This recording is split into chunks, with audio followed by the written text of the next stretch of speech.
안녕하세요. 잘 들립니까? 예, 지금. 안녕하세요. 안녕하세요. 제 말 잘 들리나요? 좀 사람들 들어오면 같이 합시다.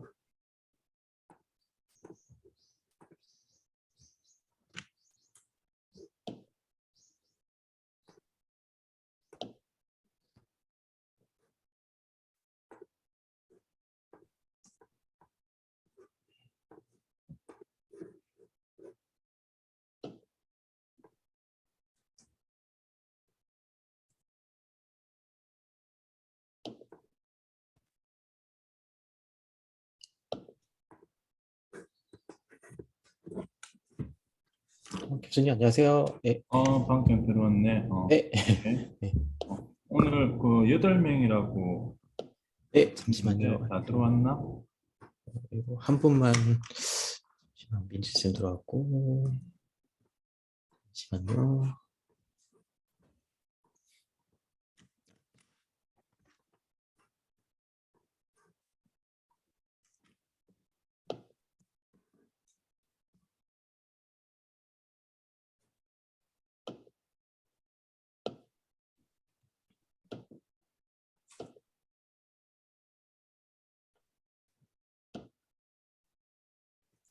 김쌤 들어오셨고, 김창희 박사 들어오시면 될 것 같은데요. 예, 예. 장 박사님은 수업 준비도 하셔야 되는데. 이렇게. 왜 박사님들이 너무 열심히 하셔서 제가 항상 죄송한 마음. 저기 창일이 김 박사한테 한 번만 네, 한번 제가 연락드리겠습니다. 김 박사 새벽에 저기 내가 메일 보냈더니 새벽에 답장이 왔던데 아마 새벽에 일어났을 것 같은데 새벽에 뭐 하다가 다시 잠들었을려나?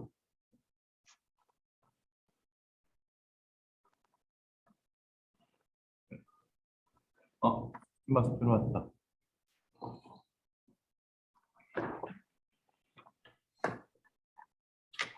김 박사 안녕하십니까? 김 박사 네. 그 보낸 거 답장 왔어요? 아직 답장 뭐 주말이라서 오진 않았겠네. 네, 아직 안 왔습니다. 그렇게 해놓으면 될 것 같아. 기다립시다. 이 토요일 날 아침에 여러분 토요일 날 저녁에 뭐 하는 시간가 이제 싶을 텐데 그래도 이렇게 감사합니다. 저기 지난주에 이제 제가 데이터 이야기를 잠시 했는데 사실 그 우리 세 분의 박사님이 항상 든든하게 지켜주셔서 너무 감사드리고 특히 이제 지금 약간 패턴을 달리해서 여러분 이제 각각 논문을 준비하는 것들을 개별 지도하는 것 외에 우리 연구실 전체 역량을 좀 끌어올리기 위해서 제가 이제 이런 자리를 마련했다는 말씀을 드렸습니다. 그래서 특히 이제 그 박사님들은 들으시면 더 좋을 거고 우리 지금 지금 신입생하고 그다음에 동욱쌤도 반드시 같이 오라고 하세요. 지금 재학생들 있죠. 지금 우리 영신 같은 경우에 박사를 받으신 분하고 재학생하고의 격차가 좀 큽니다. 그래서 사실은 그 박사님들은 제가 한두 마디 하고 서로 이제 의논할 단계, 의논도 하고 그런 단계지만 재학생들은 그 격차가 좀 크기 때문에 재학생들이 좀 격차를 좀 끌어올려야 돼요. 그리고 이제 그 재학생들이 지금 상태로 있으면 나중에 진짜 아무것도 안 되는 상황이기 때문에 제가 지금 이걸 하는 거니까 동욱쌤 반드시 참여하라고 이야기해 주시고 그 다음에 지금 와야 될 사람 다 왔고 또 지금 재학생 중에 안 온 사람이 누구 있죠? 스라블쌤이 스라블쌤은 박사 논문 뭐 준비하고 있으니까 스라블쌤은 일 있고 하니까 하고 가능하면 참석 재학생들은 가능한 참석 여기 있는 사람들은 김동욱 쌤한테도 전해서 가능하면 반드시 참여해라고 이야기해 주십시오. 그래서 이게 이제 저도 사실은 미국에서 와서까지 이래야 되나 싶긴 하지만 매주 강의를 듣는다고 생각하고 여러분 임해 주시기 바랍니다. 그래서 그렇게 하고 그리고 내가 한국에 돌아갔을 때 지금 이것들을 이제 다시 여러분한테 이것들을 전달하면서 끌어올리려고 하면 최소한 1년 반 1년 반이 걸려요. 그러면 다시 발동 걸리는데 너무 오래 걸리기 때문에 그러면 침체가 너무 길어지거든요. 그런 의미에서 그런 브릿지 역할을 위해서 여러분을 끌어올리는 거니까 그런 것도 좀 잘 이해해 주기 바라고 두 번째는 제가 지금 이번 주부터 이제 지난주부터 하려는 그 중에 하나가 사실 연구실을 주로 어떻게 운영해왔냐고 하면 자기가 관심을 가지는 주제하고 이제 내 주제를 하나씩 이렇게 그 각각의 사람들한테 이렇게 주는 방식으로 했는데 사실은 이제 거기에 포커스는 자기가 관심 있는 주제에 좀 더 맞추는 게 컸습니다. 그리고 이제 자기가 관심 있는 주제가 제하고 저의 연구 주제와 일부 겹치는 경우에는 이제 그것들을 이제 그 분야를 이제 포커스를 맞추는 쪽으로 했는데 그러다 보니까 이게 이 해당 걸 이게 기초적인 걸 잡아가는 건 상관이 없는데 그 다음 단계로 오른 단계에서 이론적인 어떤 불안이나 너무 거래 구성이라든지 디스커션에 관한 부분들이 계속 약점이 조금씩 노출이 돼요. 그래서 그런 것들은 이제 조금 끌어올리려는 그런 의도도 있으니까 그렇게 이해해주고 그래서 제가 주로 이제 이야기하는 것들이 지난번 데이터를 보면 제가 관심 있는 데이터들 그래서 어차피 여러분이 박사 과정하고 그 다음에 이제 나가서도 마찬가지지만 저와 이제 코어 사실 박사 논문이란 건 이제 그 여러분과 지도 교수의 코어 기가의 작품이거든요. 코어를 통해서 여러분이 혼자 연구를 할 수 있는 그런 이제 받침대 그런 거 있잖아요. 어, 그래서 뭐 누구 밟고 올라가라 이런 것처럼 그런 것처럼 제 걸 받아들여서 여러분이 흡수해서 그걸 이제 나갈 수 있는 독립된 연구자로서 이제 길을 시작하는 그런 걸 하는 게 이제 박사 과정입니다. 그래서 제가 하고 있는 연구들 그리고 제가 어떻게 연구를 보고 어떻게 해나가는가들을 이해하시고 그것들을 이제 여러분들이 여러분의 관심을 가지는 연구 분야에 그걸 적용시키려 노력하셔도 좋고 제가 연구하는 걸 가지고 같이 따라도 좋습니다. 그래서 기본적으로 여러분이 제가 연구하는 것들을 지금까지 어떻게 보면 연구들이 자기의 관심사를 받아서 제가 그래서 코치해 주는 거였다고 하면 보다 이제 코어에 좀 가까워지는 그런 쪽으로 이제 하려고 합니다. 그래서 제가 들어갔을 때 이렇게 이론이라든지 기본적인 강의를 그치지 않고 바로 논문을 하는 강의를 할 거예요. 그래서 지금 하고 있는 것들이 단순히 그냥 코치라 생각하지 마시고 수업이라 생각하시고 여러분들이 임해 주시면 부담이 되겠지만 감사하겠습니다. 그리고 제가 지금 일정이 좀 주말에 일정이 좀 많아요. 지금 이제 여러분 토요일인데 제가 지금 토요일에 이제 첫 가족 여행을 떠납니다. 미국에 아직 가족 여행을 못 가는데 내일 이제 가족 여행을 아마 우리 수업하고 나면 짐 좀 싸고 이제 할 것 같은데 그런 만큼 여러분들 좀 힘내서 그렇게 해주시기 바랍니다. 약간 두서 없는데 우리 연구실에 이제 큰 약점이 우리 연구실이 좀 더 보완해야 될 것들이 어떤 거냐고 하면 첫 번째는 이제 스토리라인이 좀 약해요. 논문들을 쓰는 거 보면 이것들이 이제 여러분 지금 무슨 말인지 몰라도 상관이 없습니다.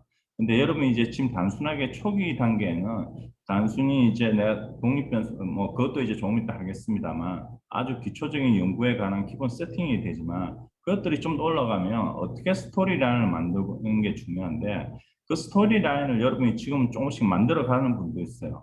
이 스토리라인을 만들 때 논문에 지적을 때 여러분이 보면 논문에서 선행 연구에 관한 지적을 받는 사람들이 있다고 하면 이 선행 연구는 단순히 선행 연구의 탄탄한 문제도 있지만 이게 해당 논문을 관통하는 이론에 대한 약점, 이론에 대한 약점보다 어떤 그런 필요성 이런 것들을 강조하는 경우가 많습니다. 무슨 말이냐고 하면 우리가 일반적인 저널에는 상관이 없는데 탑 저널에 이제 올라갈 때는 그 논문을 관통하는 그 논문 전체를 관통하는 이론이 있는 게 매우 중요하게 됩니다.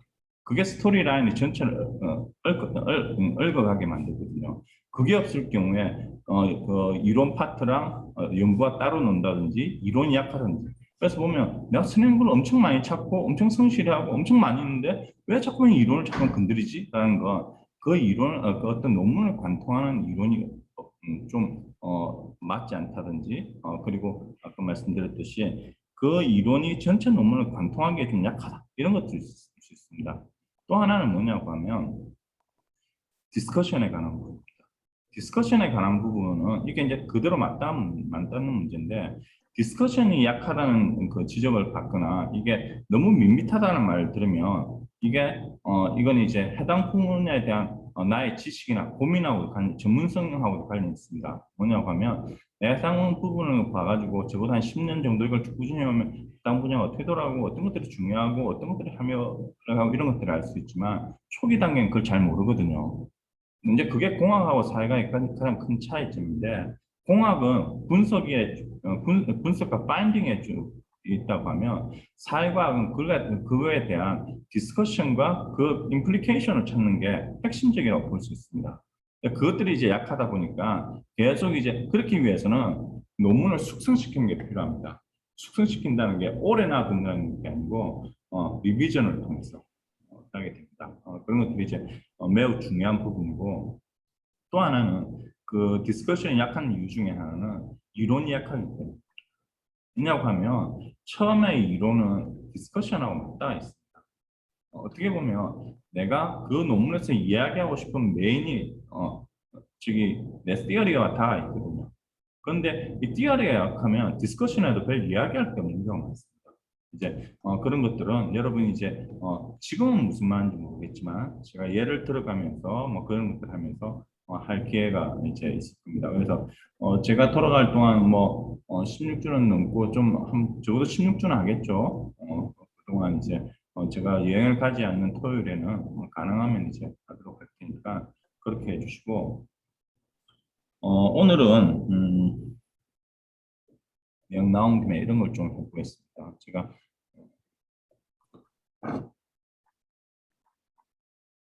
이게 지금 노트북을 좀 바꾸느라고 그런데 저기 내가 까먹기 전에 그 우리 저기 데이터 그 리스트 만든 건 잘 보았습니다. 그래서 리스트 만든 것들은 그걸 먼저 할까? 조금 이따 하든지 어쨌든 그건 반드시 한 2, 30분을 두고 해야 되고 가능한 리스트를 좀 저기 들어가겠습니다. 오늘 제가 여러분에 주로 이야기할 건 지금 제가 이야기한 그런 스토리라인과 이론에 관한 그런 부분들을 서론적으로 좀 하고 두 번째는 데이터로 우리 저기 미디어 패널 데이터를 좀 여러분한테 소개하고 어떤 식으로 연구하는지를 여러분한테 좀 이야기하도록 하겠습니다.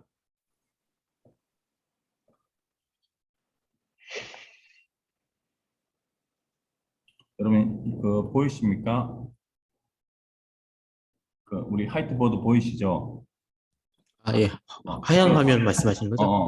예. 우리 네네. 연구실이니까 중간에 저기 발언할 거나 있거나 하면 언제든 말씀할 수 있죠. 그렇죠? 뭐 제가 강의라고 하면 강의보다는 우리 연구실 회의하고 여러분 사실은 이제 저도 그거 고민해 봤습니다. 그러니까 제가 여러분한테 발표할 것들 갖다가 계속 맡겨가지고 하나씩 발표하는 그런 생각을 해봤는데 그것보다는 여러분 필요한 건 그렇게 해서는 산발적으로 될 수밖에 없고 처음에는 좀 하고 제가 필요한 것들을 압축적으로 여러분한테 발표를 준비시키는 쪽으로 할 테니까 대신 여러분이 제가 매주 강의하는 것들을 듣고 그 다음에 해당 데이터를 소개하며 그 데이터나 이런 것들에 대한 연구에 대한 계획서나 이런 것들을 반드시 작성하고 그것들을 꼼꼼히 살펴서 여러분 제가 소개하는 데이터나 이런 것들을 좀 더 여러분의 어떻게 보면 과제일 수 있습니다. 그리고 제가 논문을 제안해서 누구한테 이야기할 수도 있고요. 좀 더 적극적으로 좀 참여해 주기 바랍니다. 아시겠죠? 여러분 많이 보셨겠지만 저의 리서치 프레임워크입니다. 그죠? 이 리서치 프레임워크 뭐 총책 문제라고 볼 수도 있고요. 티어리고 그 다음에 메스나로지입니다. 데이터 그죠? 이것들을 보면 좋은 논문은 이 세 개가 존재하는 뿐만 아니라 균형을 갖추는 겁니다. 이 말은 여러분 귀에 못이 박힐 정도로 아마 우리 연구실 사람들이 들어왔을 겁니다. 그런데 제가 그런 이야기, 석사 논문 같은 경우에는 이 세 개 연결고리 중에서 하나가 좀 약해도 상관이 없습니다. 예를 들면 이쪽만 강하다든지 이것만 있다든지 예를 들면 우리가 많이 쓰는 저기 그 HP 같은 경우에 HP나 정책 이른바 정책 논문 이론 베이스의 논문이 아니고 어떤 정책적 함의를 찾아오는 논문 석사 논문들은 이게 매우 많습니다. 근데 이런 논문들은 한계가 있어요. 재미가 별로 없습니다. 읽다 보면. 재미가 없다는 말 뭐 좀 그렇더라도 한계가 있습니다. 결국 이제 박사 논문은 이 세 개가 어떻게 굉장히 균형을 이루느냐의 문제입니다. 그런데 이 두 개를 각각 하는 것보다 이 세 개의 균형을 이루는 작업이 10배는 힘듭니다. 저희 이론의 균형을 찾지 못해서 다들 이제 힘들어하게. 그러면 이 이론, 이게 이제 이 이론이란 게 어떤 식으로 이제 전체를 관통하느냐가 매우 중요한 문제가 됩니다. 여러분, 제가 몇 가지를 이제 여러분, 제 논문 중에서 2015년, 16년 정책학회부에 실린 저기 스마트워크 센터에 관한 HP 논문이 있습니다. HP를 사용해서 스마트워크 센터의 정책을 어떤 식으로 이제 향상시킬 수 있는가에 관한 게 있습니다. 그 논문은 다른 사람들은 어떻게 읽을지 모르겠지만, 제가 그 논문에 의로 두는 건 HP에 있지 않습니다. HP에 있지 않고, 여러분, HP가 혹시 뭔지 HP가 뭔지 혹시 아시는 분 계신가요? HF에서 안 들어보신 분? 제가 여러분 얼굴이 다 안 보이니까 목소리를 좀 이야기해 주시겠어요? 다 들어보셨어요? HP? HP가 뭔지는 대충 다 아신다는 거죠? 오케이. HP는 여러분이 아시는 것처럼 익스퍼트 초이스나 엑셀을 사용해서 쌍대 비교를 통해서 가는 방법입니다. 이 HP의 의의는 뭡니까, 여러분? 아니, 방법론에 대해서 지금 이야기할 필요는 없지만 이왕 나온 김에 제가 조금 하겠습니다. 여러분 이제 이것들이 우리 수업이기도 하지만 여러분한테 부대 지식을 쌓으려는 목적이 아주 크기 때문에 허돈 선생님, HP의 의의는 어디에 있습니까? 그래서 뭐 여러 가지가 있겠지만 그 이제 여러 의사 결정 중에 어떤 요소가 가장 중요하냐 이런 거를 조금 더 확인할 수 있고 전문가의 그런 평가나 이런 걸 통해서 그런 걸로 알고 있습니다. 네. 뭐 다른 HP의 의의에 대해서 다르게 알고 계시는 분 말씀해 주실 수 있나요?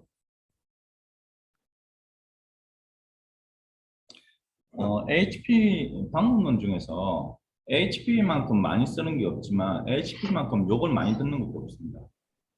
왜냐면 막 쓰거든요. 어떻게 보면 누구나 다 쓸 수 있고 뭐 막 쓰는데 이게 상당히 이게 쉽지 않은 방법이고 의의가 있는 그런 방법입니다. HP는 기본적으로 제가 이제 방문론 시간에 이야기하거나 했겠지만 HP 함의는 몇 가지 찾을 수가 있습니다. 첫 번째는 HP는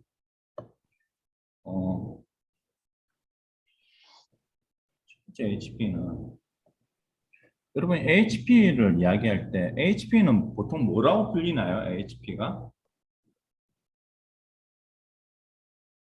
전문가 설문조사라고 많이 불립니다.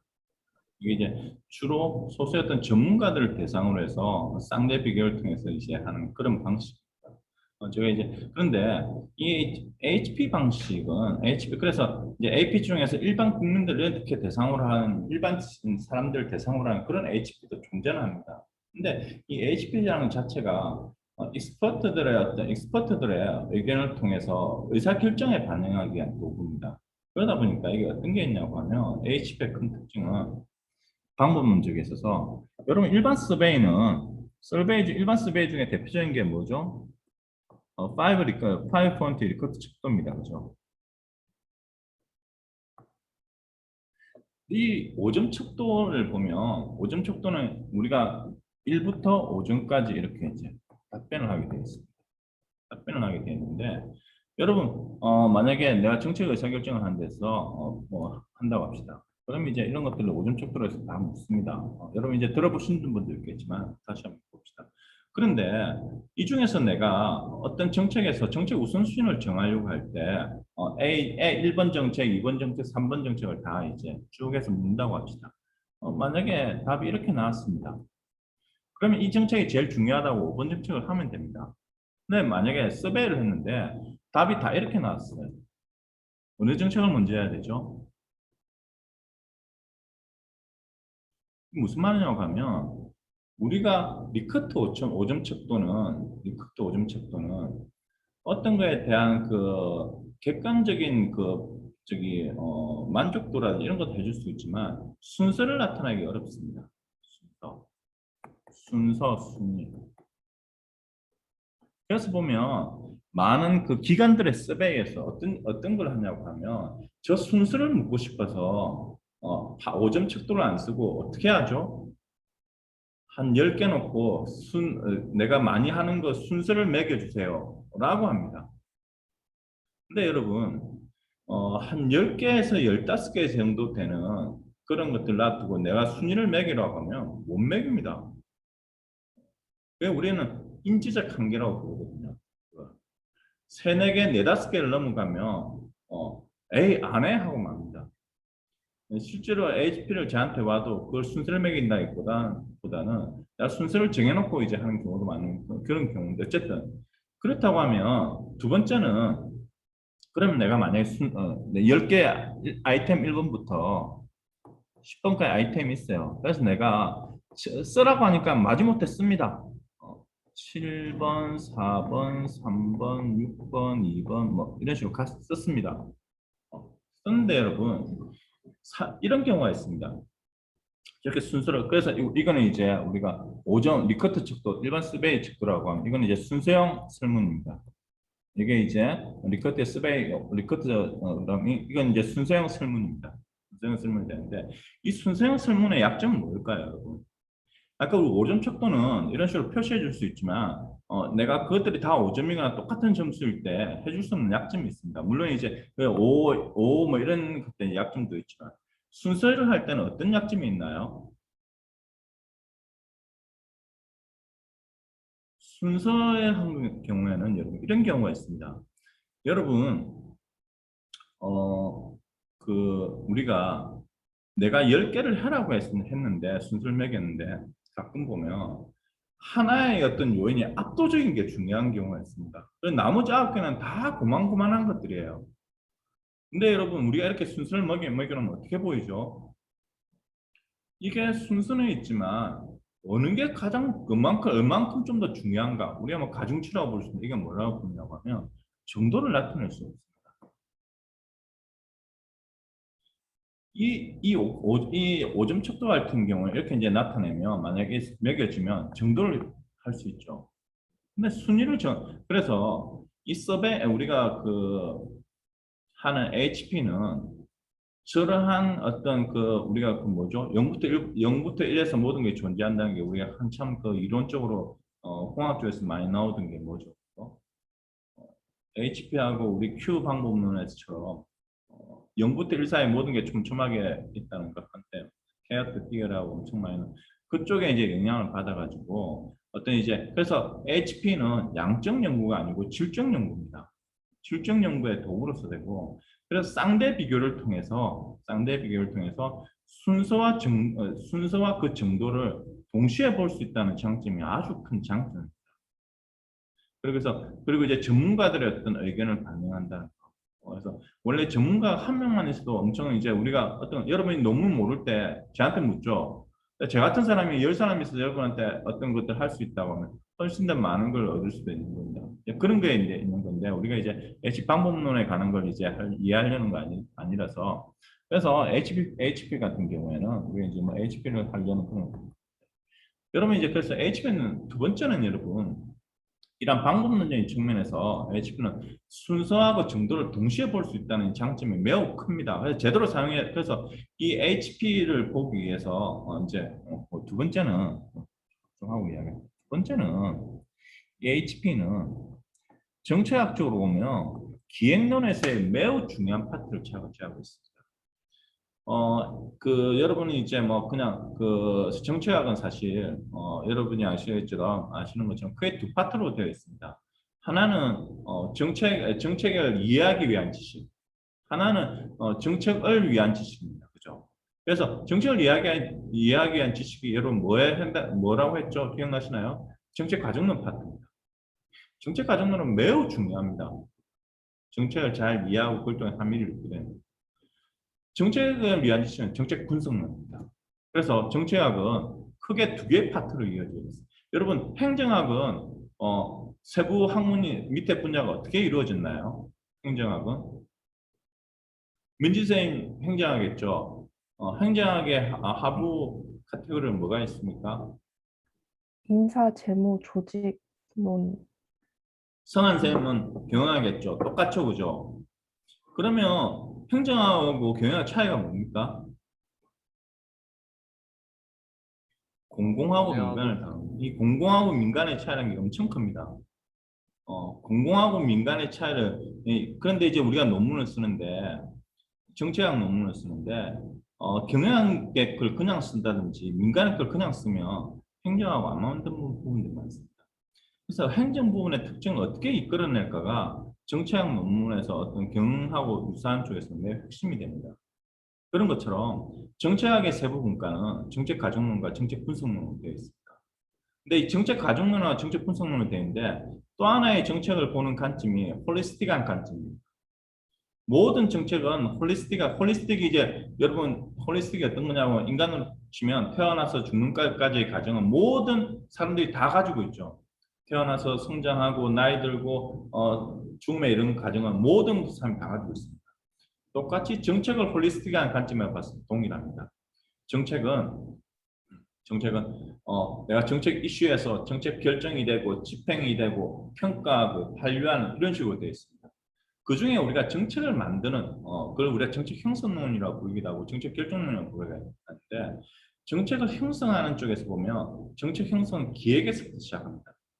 이 기획이 약하면 모든 게 다 안 들립니다. 여러분 정책을 할 때 그런 여러분 정책의 실패의 가장 큰 원인 중에 하나가 제가 이야기한 거 정책 목표를 잡는 데 실패합니다. 정책 목표가 바르게 설정되지 않으면 정책은 실패할 수가 없습니다.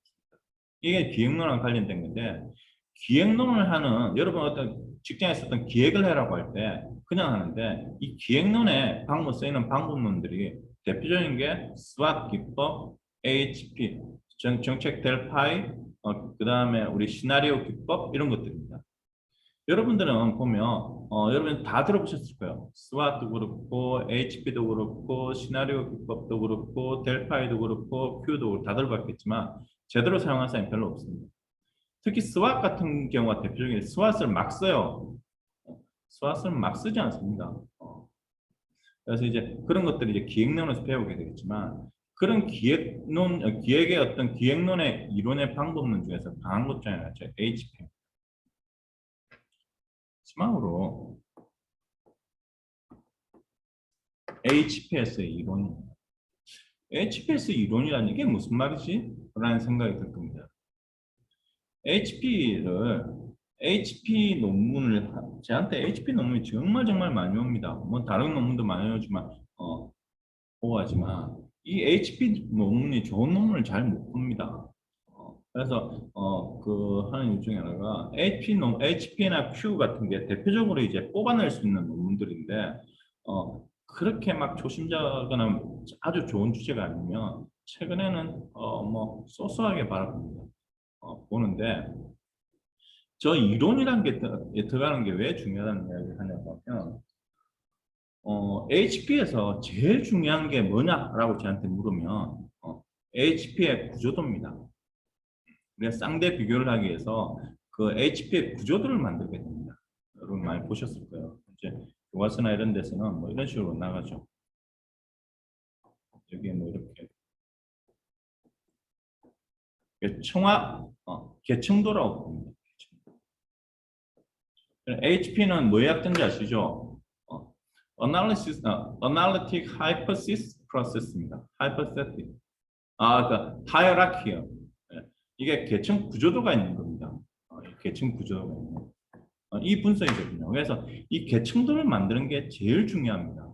계층도를. 계층도를 어떻게 만드는지 계층도를 만들 때 각각의 요소들이 두 가지가 정책 분석의 기본적인 요소가 저기 딱 들어갑니다. 정책 분석할 때 여러분이 정책 분석을 때 배우게 되면 6가지의 기본적인 기준이 있습니다. 그 중에서 제일 중요한 거 2가지를 뽑으라고 하면 서로 포괄성을 갖추면서 동시에 이제 엮이지 않는 뭐라고 제가 교과서 2개인데 서로 이제 미시한 표현이라고 미시. 예 뮤추얼리 뭐 컨클리 뭐 클래스 뭐 이런 게 있는데 네. 보면 특히 이런 HP 경우에는 HP를 한다고 하면 우리가 또 분석도를 만들 경우에는 분석도는 전체를 다 포함하면서도 각각이 서로 상호 침범하잖아요. 베타성을 가져야 됩니다. 근데 포괄성과 베타성을 같이 나타날 수 있게 이 계층도를 그리는 게 매우 중요합니다. 그런데 많은 논문들을 보면 포괄성이 없단 말은 뭐냐고요? 우리 그 계층도는 우리가 어떤 정책의 함의를 뽑는다고 하면 그 정책 대안의 대부분을 다 포함하고 있어야 됩니다. 근데 우리가 정책 대안을 13개를 제시했는데 14, 15, 16, 17번째 대안도 있을 수 있는데 이거 왜 빠졌죠? 이러면 이제 미싱이 나는 거예요. 포괄성에 맞지 않게 됩니다. 또한 이런 경우도 있습니다. 14개를 잡았는데 3번, 10번, 17번은 거의 비슷한 이야기예요. 그래서 내가 순서를 정하기 힘들어요. 이게 베타성입니다.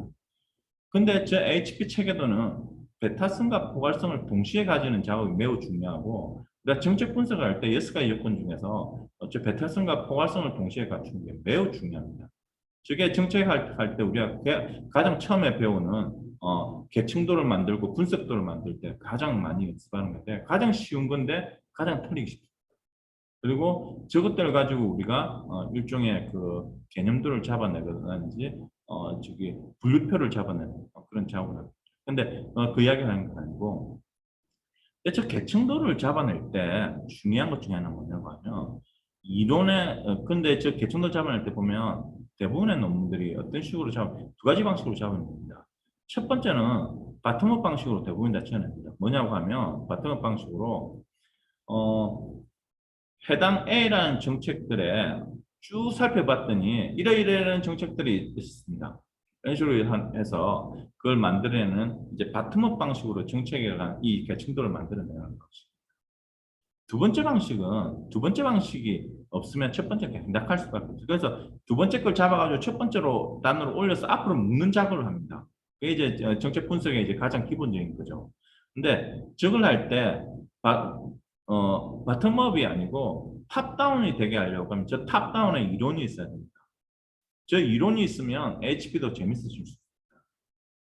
제가 2015년에 정책학부에 쓴 15년에 16년에 정책학부에 쓴 논문은 제 스스로는 다른 사람들 이야기할 기회도 없지만 뭐 이런 이야기를 할 수 있는 기회가 생겼고 제 논문에는 단순히 HP를 했다는 거 얘기가 있는 게 아니고 제가 이론 부분 첫 파트에 한 페이지인가 한 페이지 반으로 들어가 있는 부분이 저한테는 가장 큰 어려운 작업이었고 가장 의미 있는 작업이라서 뭐냐고 하면 그게 뭐 이런 게 있습니다.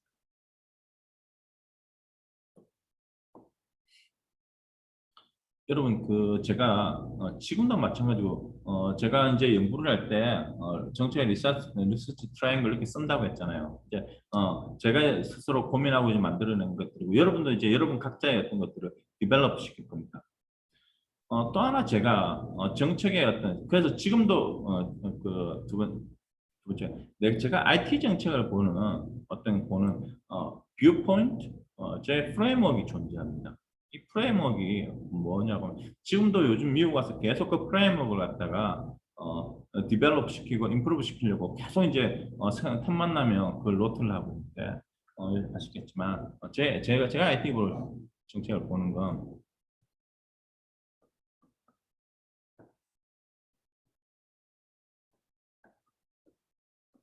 이 영역이 있습니다. 그래서 보면 그 다른 논문들 혹시 보신 분들은 논문들 보고 한 사람들은 알겠지만 제가 정책 그 어떤 스마트 시티도 그렇고 IT에 관련된 정책을 할 때는 대부분 다 그렇습니다.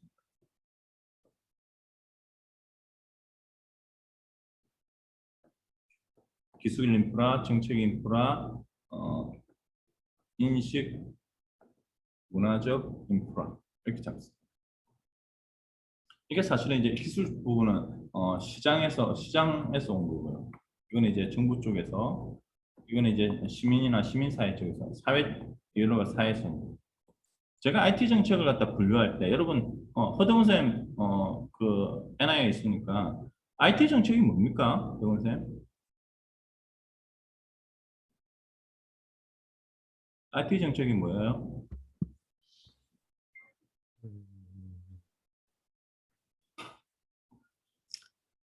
정책. 정보통신 정책은 뭡니까? 디지털 정책은 뭐예요? 전자정부는? 이게 이제 이 개념화에 관한 부분인데 사실 IT 정책이라는 게 뭔지에 대해서 놀랍게도 정의가 없습니다. 이 부분이 현장에서 너무 빠르게 변하기 때문일 수도 있는데 그래서 제가 보는 제가 그 데피니션하는 IT 정책은 이제 어떤 디지털 기술이 변해서 어떤 이제 우리 사회에 어떤 영향을 주느냐에 관한 건데 그것들은 이제 크게 세 가지의 대상에 영향을 줍니다. 첫 번째는 공공부문에 영향을 줍니다. 이 IT가 어떻게 공공부문에 영향을 주느냐에 관한 부분이 우리는 뭐라고 부르죠? 그걸 전자정부론 혹은 디지털 정부론입니다. 그리고 IT가 시장에 어떤 영향을 주느냐에 관한 부분이 IT 산업정책입니다. 규제라든지 지능정책이라든지 해당 부분에는 공공 부분에는 놀랍게도 민간 부분과 다르게 인식과 사회적인 부분 매우 크게 작동합니다. 저걸 저는 이제 정보정책이라고 사실은 IT 정책을 정보화 정책, 정보정책이라고 동일하게 사용합니다. 저는 이 중에서 이제 인식과 문화, 사회에 미치는 거에 관한 부분을 협의의 정보화 정책, 협의의 정보 정책이라고 합니다. 저 부분은 인식과 그 어떤 사회와 시민, 인식 어떻게 어떤 영향을 줄 수 있는가에 관한. 저 카테고리가 여러분 어디서 올까요? 제가 저걸 제시할 수 있는 것들이 조금 전에 이야기했던 것처럼 IT가 각 대상, 공공부문과 민간부문. 그래서 공공부문, 민간은 두 부분, 시장과 어떤 사회라는 협의의 사회라는 부분은 나누어서 대상별로 나누고 있습니다. 그래서 저걸 갖다가 끄집어내는 방식을 어떻게 잡아내냐고 하면 여러분 이걸 어떻게 끄집어낼까요? 혹시 2015년 제 스마트워크 책정 논문 읽어보신 분 계신가요? 여러분 그 제 논문들은 제가 제 논문을 읽으라고 절대 이야기하지 않습니다. 수업에서. 그리고 자기 논문 읽고 싶어 읽으라고 이야기하는 게 얼마나 여러분 쑥스럽고 싫은 일인지 아실 거예요. 하지만 우리 연구실이라면 이제 읽기 바랍니다. 제가 사실 그래야지 제하고도 좀 더 의사소통이 되고 좀 더 물어볼 수도 있고 오탈자도 많고 이상한 것도 많고 부끄러운 거 매우 많습니다. 그렇지만 우리 연구실에서는 그런 거 없기도 하고요. 저걸 어디서 이끌어내냐고 하면 제가 이론을 끄집어내는 게 여러분 우리 IT 정책을 하면 전자정부 정책을 하면 이론 파트에 제일 처음 나오는 것 중에 하나가 뭐냐면 기술 결정론과 사회 결정론에 관한 이게 매우 큰 이야기라서 이론으로 아무도 다루지 않아요. 여러분 그 이론이라는 걸 알고 보면 어렵지 않지만 자기가 그걸 고민할 때는 찾아내는 게 그게 중요한 거예요. 이게 어디냐고 하면 그 논문에 처음에 그렇게 시작. 그 이론 20세기에 과학기술의 큰 이제 대논쟁은 기술 결정론을 둘러싼 논쟁이었다 이렇게 시작합니다. 제가 오래돼서 기억이 안 나요. 왜 무슨 말이냐고 하면 여러분 IT의 발전이 사회 변화를 이끕니까? 아니면 IT의 어떤 그런 것들은 결국 사회가 그 방향을 결정합니다. 이게 IT가 아니고 과학기술을 둘러싼 20세기의 대논쟁입니다. 지금도 풀리지 않아요. 어느 게 맞을까요, 여러분? 가끔 이론이 재밌는 이론, 저는 이제 이론 중에 눈여겨보는 이론들, 이런 것들은요. 서로 쌍방이 지지하거나 서로 쌍방이 답이 없는데 과학기술 결정론도 맞고 사회 어떤 결정론도 맞습니다. 여기 보면 제가 수업 시간에 이야기하는 그 뭐죠? 그 말을 탈 때 발을 지지하는 이게 뭐라고 하죠? 그게 발견이 여러분 저기 중세를 가져왔죠. 중세에 하고 그리고 이제 기술의 어떤 그런 거 보면 어떤 자전거의 발명이나 이런 것들을 이야기합니다. 근데 여러분 대논쟁이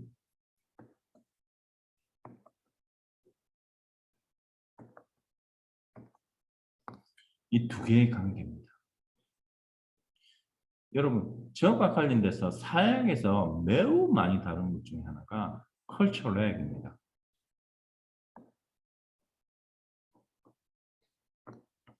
그래서 컬처럴은 주로 이제 어떤 기술의 어떤 이게 이제 비판론적으로 많이 쓰게 되거든요. 컬처럴 같은 경우에 사역에 이런 데서 보면 그런 격차, 기술과 사회의 격차 이런 것들 어떻게 할 거냐는 문제인데 조금 전에 이야기했던 것처럼 기술 결정론의 입장에서 볼 때는 기술의 발전이 사회 변화를 이끈다는 겁니다. 여러분 AI나 우리 스마트폰 이런 걸 보시면 스마트폰을 보면 기술의 어떤 기술을 놓으면 그 기술들은 우리 스마트폰 전과 이후의 어떤 사회를 보면 완전히 다르지 않습니까? AI 이전과 이후는 더 크게 다를지도 모릅니다. 그런 거죠. 컴퓨터 이전하고 이후의 세계는 또 얼마나 다릅니까? 저런 게 입장이 이제 기술 결정론 입장입니다. 어떤 사회 결정론을 우리 뭐라고 해서 사회 결정론이냐면 입장에서 뭐라고 저 입장에서는 아무리 기술이 발전해도 사회가 그걸 받아들여서 수용하지 않으면 그 기술은 진짜 기술이냐? 이런 이야기입니다. 이게 이제 우리가 많은 경우에 어떤 기술의 암흑기, 뭐 우리가 그 기술이 뭐 로봇이 그 인공지능이 사람을 취급하는 그런 것들에 관한 것들이죠. 그리고 드라마에서 보면 이제 드라마 이런 데서 보면 AI 약 인공지능에 의해서도 인간은 얼마든지 파괴될 수 있다는 그런 드라마나 이런 것들 상당히 많습니다. 영화 허를 봐도 인간이 피폐하대죠, 진짜. 나중에 자기한테 꼭 맞는 그 인공지능하고 데이트를 하는데 그 인공지능이 데이트하는 숫자가 수만 명, 수천만 명입니다. 그런데 여러분 여기서 끝나는 게 아닙니다. 여러분 이걸 보면 이 논쟁에 의하면요, 여러분. 그럼 우리는 뭘 해야 됩니까? 여러분, 여러분의 전공은 뭐죠? 여러분 뭘로 박사를 받게 됩니까? 정책을 받습니다, 그죠? 그러면 여기는 기술하고 사회가 있는데 여러분은 쓸모가 없습니까? 공학을 하는 기술이 하시는 분 하시든 아니면 사약을 하시는 분이 하시든 두 분밖에 쓸 자리가 없네요. 1960년대에 이르러서 저 기술 결정론과 사회 결정론 사이에 중간에 가는 약한 기술 결정론, 약한 사회 결정론에 관한 이야기가 조금씩 나옵니다. 특히 기술에 관한 데 있어서 기술이 어떤 사회 변화를 100% 변화시키는 건 아니지만 기술이 촉발적인 역할을 할 수 있다라는 것에 관한 겁니다. 여전히 기술입니다. 저는 IT 정책을 하는 입장에서 이걸 이렇게 봅니다. 여기에는 정책이 끼이지 않거든요. 정책을 넣습니다. 정책의 역할은 뭘까요? 저는 IT 정책이 저 기술의 발전과 사회 발전 사이에 기술과 여러분 사회는 동일하게 가는 게 불가능합니다. 기술이 먼저 발전되고 대부분에 되는 것들이 기술의 발전이 인간에 대한 걸 고려하지 않는다. 그리고 공급자적 관점이 심하다. 이런 것들이 우리 IT 정책에 대한 대표적입니다. 그렇다고 하면 문제는 어디서 나타나죠? 기술과 사회 사이의 격차입니다. IT 정책의 역할은 이 기술의 발전은 양면성을 동시에 가집니다. 장점과 단점을 동시에 가집니다. 저 단점 중에 대표적인 게 하나가 기술과 사회 사이의 격차 문제입니다. 그렇죠? 그래서 IT 정책이란 건 일종의 기술과 사회 사이에서 인간의 노력에 관한 거라고 저는 생각합니다.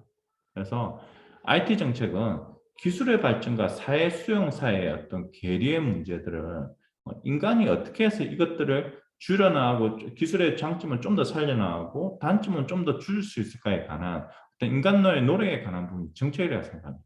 그래서 이걸 글로 표현하면 기술과 사회 사이의 어떤 격차를 줄이려는 이런 노력들이 나타나는 게 정책이고, 그래서 보면 IT 정책은 기술을 어떤 식으로 잘 우리가 인프라를 만들고 이것들을 어떤 식으로 정책을 잘 해서 격차를 줄이고 사회에 관한 부분이 사회에서는 어떻게 잘 수용할 것인가에 관한 부분을 이어지게 됩니다.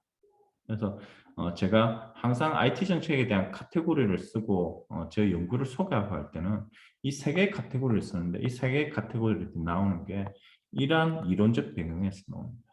그래서 제가 IT 정책론을 하면 IT 정책론에서 첫 번째 슬라이드는 항상 그렇게 되어 있습니다. IT의 발전은 과연 인간을 행복하게 할까? 라는 것으로 시작됩니다. IT의 발전이 IT라고 하면 인간의 행복이라는 건 사회에 관한 관점입니다. 하면 여러분 대부분의 답이 어떻게 나오냐고 하면 IT의 발전은 인간을 편리하게 할 수는 있지만 궁극적으로 행복할 수는 할 수는 없다라고 이야기합니다. 그러니까 편리성과 행복을 동시에 담보할 수 있게 하려는 노력이 어떻게 보면 정치학입니다. 그래서 정치학은 아주 쉽다고 느낄 수 있겠지만 매우 까다롭습니다. 예전에 제가 농담삼아 그런 이야기를 한 적이 있을 겁니다. 저는 이제 제가 애를 낳아서 지금 이제 벌써 이제 아이가 둘이가 있지만 아기를 낳아서 머리가 진짜 좋으면 물리학 같은 걸 시켜보고 싶었어요. 애가 대충 똑똑하다 이러면 저기 뭐 행정이나 사회과학을 시키고 싶었습니다. 생각이 좀 바뀌었어요.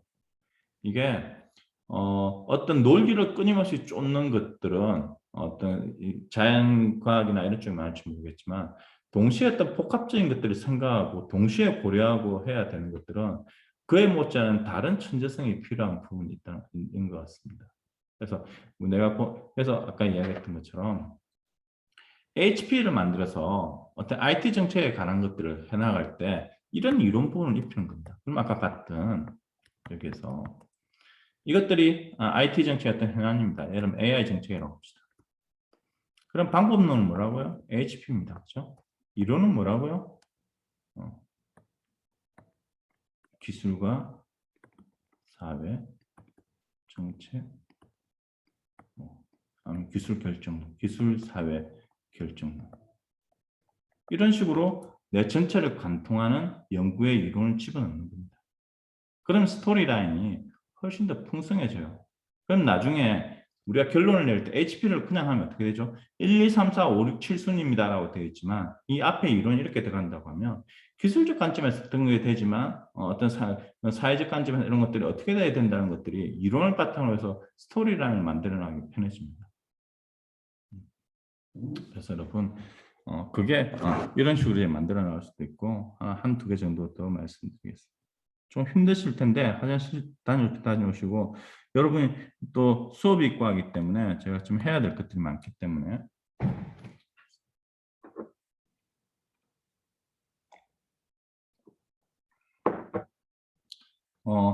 이제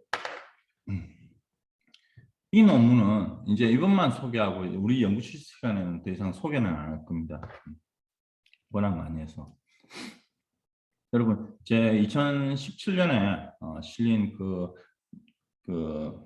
저기 스마트폰이 디지털 격차에 어떻게 영향을 주는가에 관한 논문을 보면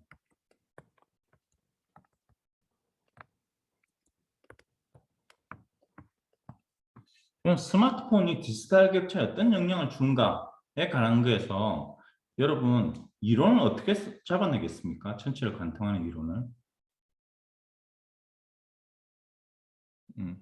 장 박사님하고는 장만 읽어보셔서 아시겠지만 이론을 어떻게 끄집어냅니까?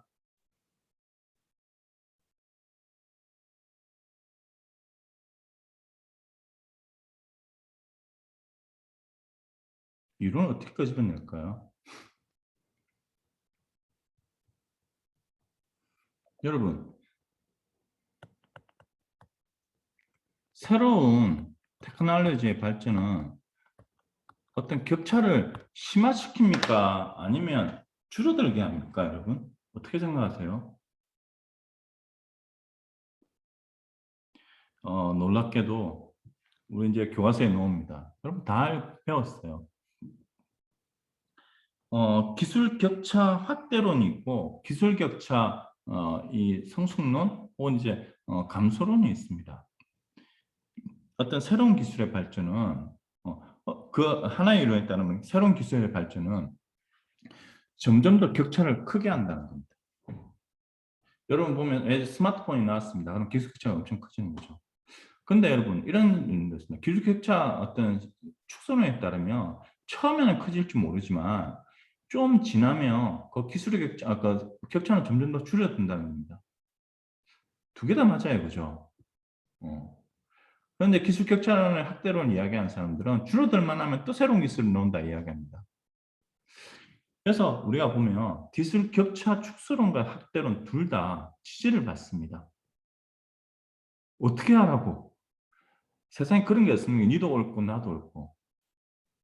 이런 건 스마트폰의 발전이란 거, 스마트폰의 등장이란 건 더 디지털의 격차를 줄일까요? 늘릴까요, 여러분? 어떻게 생각하십니까? 문제 제기를 그렇게 합니다. 근데 여기에 보면 제가 서론에 이제 문제 제기를 그렇게 해요. 2015년, 2013년, 13년, 14년을 보면 이 놀랍게도 우리나라하고 미국에서 똑같은 현상에 대해서 반대 리포트가 우리 그 한국의 NIA 동이라는 게 퓨 리서치 센터라고 있습니다. 비슷한 역할을 하는 건데 퓨 리서치 센터에는 어떤 보고서가 2013, 14년에 상당히 나오냐고 하면 스마트폰의 등장이 미국 사회의 어떤 그 정보 격차를 상당히 줄여주고 있다라는 리포트가 엄청 많이 나옵니다. 근데 NIA에서는 어떤 리포트가 똑같이 나오냐 하면 스마트폰으로 인한 새로운 디지털 스마트 격차가 상당히 증가하고 있다라는 리포트가 동시에 나옵니다. 어느 게 맞나요, 여러분? 이론적으로 보면 확대할 수도 있고 줄어들 수도 있다고 합니다. 그걸 스마트폰을 통해서 동시에 검증하는 논문이 2017년에 2016년? 제가 16년, 17년 모르겠는데 17년인가? 이 논문입니다. 근데 이 논문은 어떤 식으로 이걸 점검하냐고 하면 조절 변수를 통해서 점검합니다. 무슨 말이냐고 하면 첫 번째는 그래서 이 논문은 연구 문제가 딱 하나입니다. 저는 이제 기본적으로 연구 가설이 많은 논문을 그렇게 많이 좋아하지는 않습니다. 핵심적으로 관통하는 연구 주제를 하나 가진 걸 좀 선호하는 편인데, 그래서 보면 연구 주제가 두 개, 한 개나 두세 개, 이게 핵심적인 어떤 이론을 관통하는 그런 것들을 이제 하는 편인데, 이게 어느 논문이 좋다는 그런 걸 이야기한 건 아니고, 이제 어떤 취향의 문제일 수 있는데, 첫 번째 보면 스마트폰을 독립변수로 씁니다. 스마트폰을 독립변수로 쓰니까 스마트폰을 가진 사람하고 안 가진 사람하고 격차가 좀 더 커집니다. 이 말인즉슨 스마트폰의 어떤 등장이 격차를 크게 만드는 역할을 하고 있다는 거죠. 이건 새로운 기술이 격차를 넓힌다는 격차론에 가깝습니다. 근데 저의 포커스는 첫 번째가 아니고 이 두 번째에 있습니다. 이 두 번째 는 뭐냐고 하면 격차의 기본적인 요인들이 뭐죠? 우리 성별, 학력, 나이 이렇게 5개의 요소가 있습니다. 이게 이제 주로 우리가 기존에 전통적으로 격차에 미치는 영향 요인들입니다. 저 영향 요인들이 스마트폰이라는 걸 만나면 저 기존의 격차들이 어떻게 될까? 이게 제 핵심적인 연구 문제입니다. 스마트폰이 가지는 사람, 예전 똑같은 성별에서 우리가 스마트폰을 가지는 사람들이라고 하면 저 스마트폰을 가진 여부는 저 성별에서의 어떤 디지털 격차를 더 크게 해줄까 줄여줄까? 저걸 조절 변수로 넣어서 해보니까 스마트폰 자체는 이 격차를 넓혀주지만 이 스마트폰의 존재가 기존의 어떤 정보 격차에 미치는 영향력 요인들에 관한 정도를 줄여줍니다. 그게 이 논문의 핵심적인 아규먼트입니다. 스마트폰의 그 자체의 기술의 발전은 그 격차를 크게 할 수 있지만 스마트폰의 새로운 기술은 기존의 어떤 그런 영향 요인들에 관한 것들을 조절해 줌으로써 새로운 걸 볼 수 있다는 겁니다. 이게 미국의 현상을 그대로 설명해 줄 수 있습니다. 뭐냐고 하면 당시에 미국은 스마트폰이 특히 이제 흑인하고 못 사는 계층하고 잘 사는 계층 그리고 흑인 계층 이 사람들의 격차를 상당 부분 보완해 준다는 역할을 한다는 거인데요. 왜냐고 하면 예전에 흑인이나 이런 흑인이나 저소득층은 컴퓨터 자체를 가지지를 못합니다. 그걸 살 수 있는 돈이 없어요. 근데 스마트폰이 되면서 처음으로 디지털이라는 거에 접근할 수 있는 기기적 액세스가 처음으로 마련되는 겁니다. 이게 기존의 어떤 성별이나 레이스, 인종이라는 요소들의 어떤 영향들을 상당히 줄여주는 역할을 하게 됩니다. 이게 이론을 사용하는 법입니다, 여러분. 내가 어떤 문제에서 그 이론들을 넣어서 어떤 식으로 해석할 건가. 이 이론 전체를 관통하는 이론이 없으면 자잘한 이론들을 넣어서 계속 얘를 설명하려고 합니다. 근데 잡다해질 뿐이에요. 그래서 관통하는 이론이 있는 것들이 필요할 때가 있습니다. 이 고민에 관한 것들은 이건 훈련이 필요합니다. 또 제가 몇 개만 더 설명하겠습니다. 그래서 여러분들은 그럼 여러분 초심자들이 100% 100이면 100이면 100명 중에 101명이 겪는 문제가 있습니다. 이렇게 이론을 하고 나면 학생들 다 뭘 하냐고 하면 교수님 이론을 잘 설명해 둔 책이 없나요? 이렇게 묻습니다. 시중에 가보면 행정하고 정치학 이론에 관한 설명해 놓은 책들이 있습니다. 저는 이런 말 쓰면 안 되겠지만 이제 그거 쓰시면 제 선배님들이니까 절대 해서는 안 되는 겁니다. 그 이론만 읽는다고 그 맥락을 그걸 이해하지 못하고 내 사고 없이 그걸 하면 절대 사용하지 못합니다. 사용하면 전부 다 이상하게 사용합니다.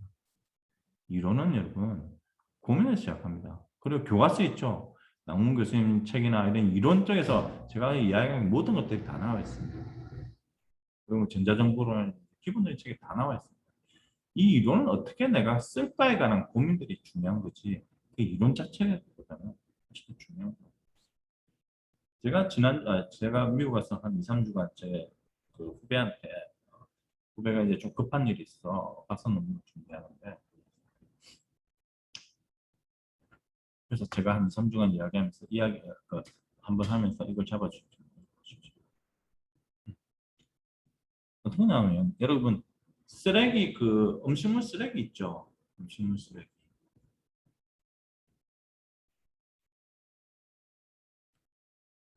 이게 음식물 쓰레기 이게 뭐라고 하죠? 돈 내고 하는 음식물 쓰레기 봉투인가? 이 제도의 효과에 관한 것들 패널 데이터를 통해서 분석합니다. 이게 기존의 논문들도 많아요. 이제 공개된 데이터고 해서 음식물 쓰레기는 어떤 쓰레기 데이터가 많습니다. 그래서 보는 건데 그러면 여러분 이게 음식물 쓰레기라고 하면 이가 위하고는 있습니다. 문제는 얘예요, 그죠? 쟤를 어떻게 잡아낼까요? 내 논문을 그래서 저게 없으면요 다 잡다한 것들을 계속 써내야 합니다. 이 친구가 어떻게 하냐고 하면 뭐 A라는 정책은 효과가 뭔가 B라는 건 뭔가 뭐 이런 식으로 계속 이제 끌고 나가는 겁니다. 작은 걸 통해서. 근데 이러면 물려요. 어떻게 잡아낼까요, 여러분? 큰 이론, 관통하는 이론이 있는데 정책 수단론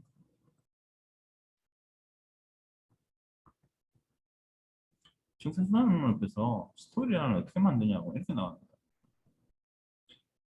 음식물 쓰레기 봉투를 만들 때 처음에는 효과가 있습니다.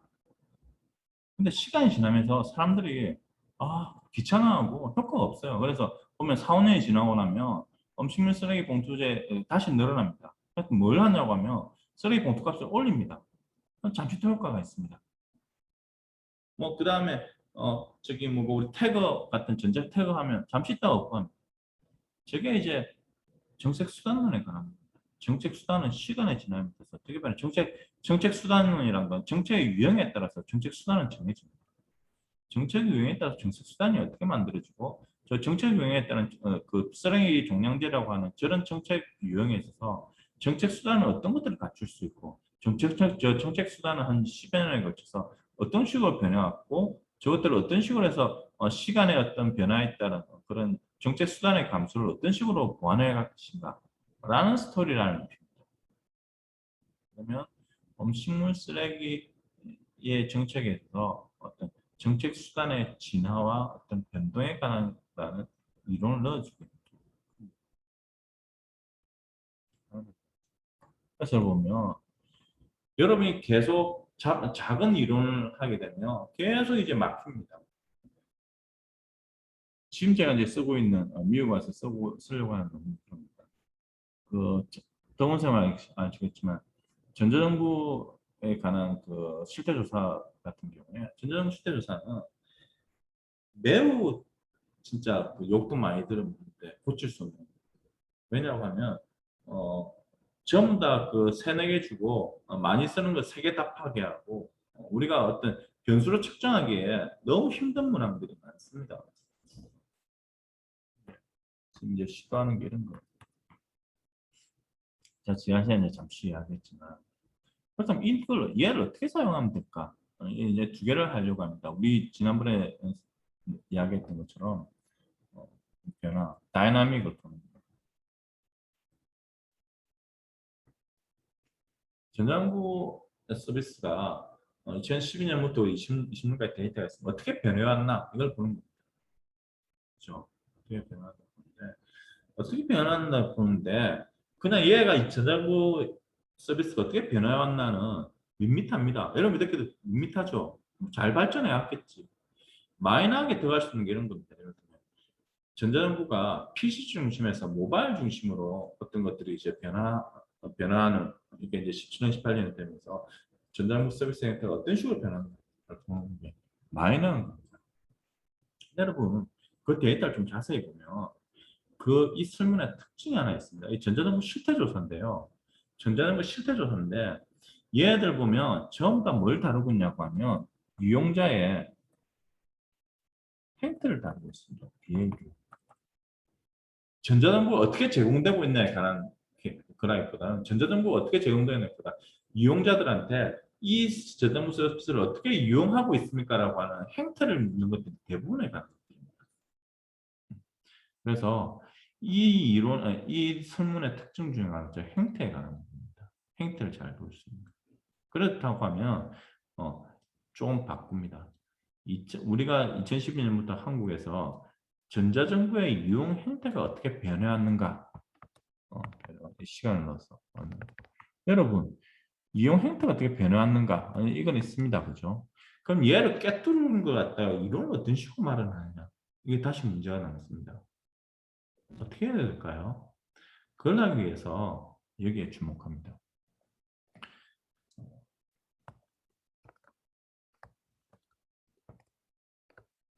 전자정부 발전 모델이라고. 2000년대 초중반에 걸쳐서 수많은 전자정부 발전 모델이 나옵니다. UN에서도 지금 전자정부 발전 모델이 있고, 그 다음에 호주, 웬만한 모든 컨설팅 펌들은 전자정부 발전 모델을 다 만듭니다. 전자정부가 이렇게 발전할 거다. 그래서 성수 이론도 단계 이론에 따라서 이런 식으로 갈 거다. 그래서 보면 또 주로 놓은 게 전자정부 발전 단계는 첫 번째 단계는 전자정부가 처음에는 이제 오프라인으로 어떤 것들을 갖다 어떤 공문을 하고 하는 것들을 온라인으로 게시하는 형태.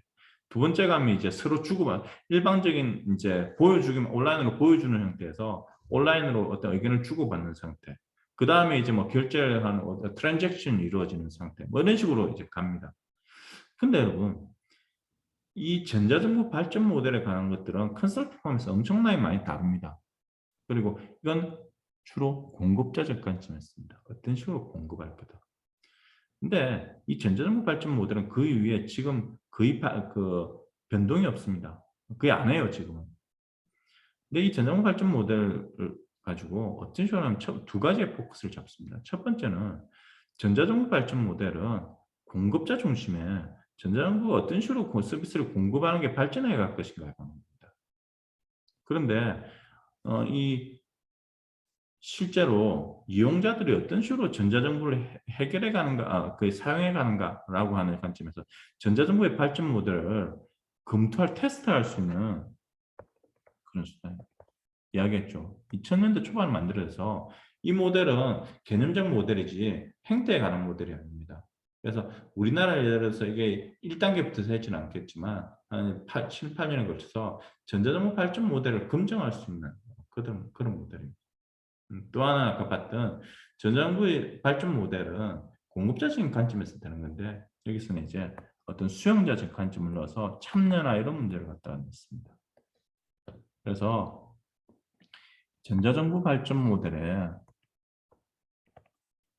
참조와 어떤 그런 전자정부 발전 모델을 통해서 얘를 테스트하고 검증하고 그 다음에 이 전자정부 발전 모델에 관한 그런 보완과 개선하는 논문을 만듭니다.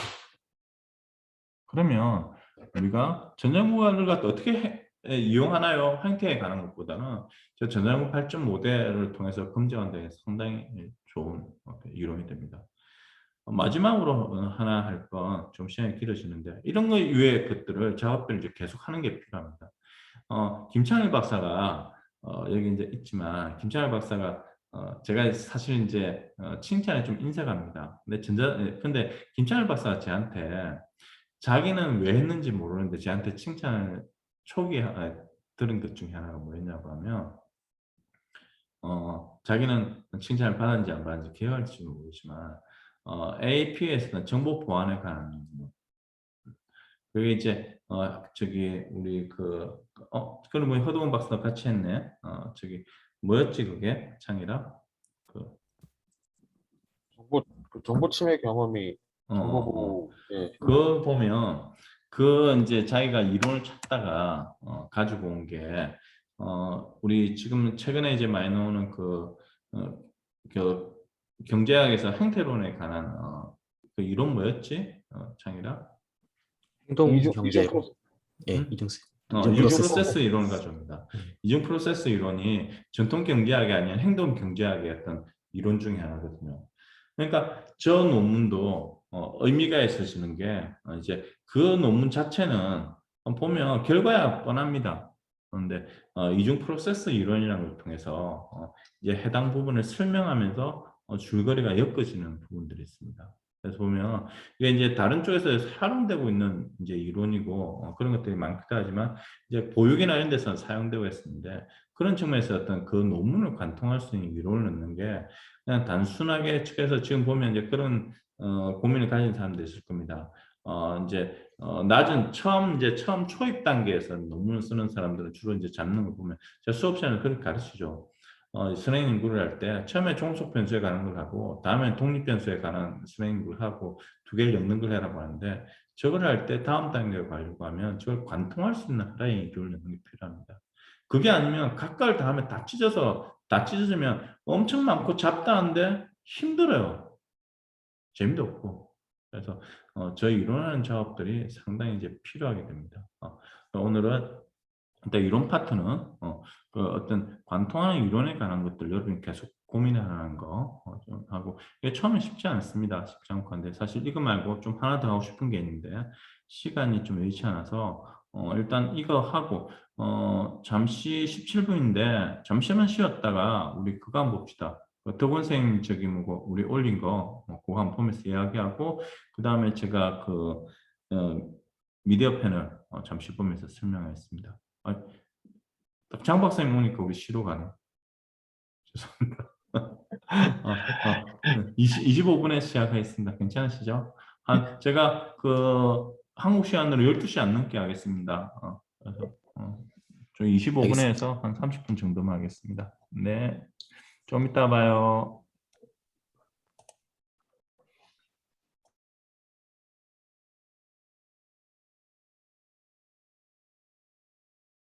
덕원생님.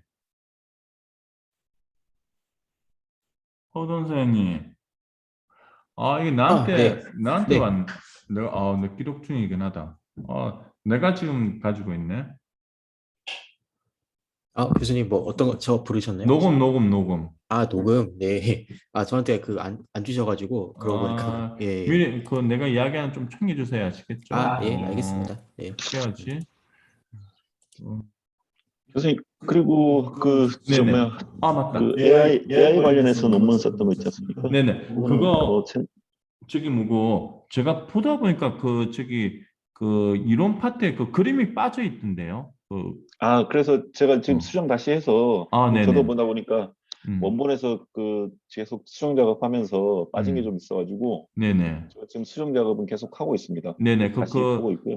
연구 분석터라고 빠져 있어서 그림 넣어가지고 제가 볼 때 정보화정 쪽에 한번 넣어보면 어떨까 싶습니다. 정보화 정책이요? 어디 정보화 넣고 정책 싶으세요?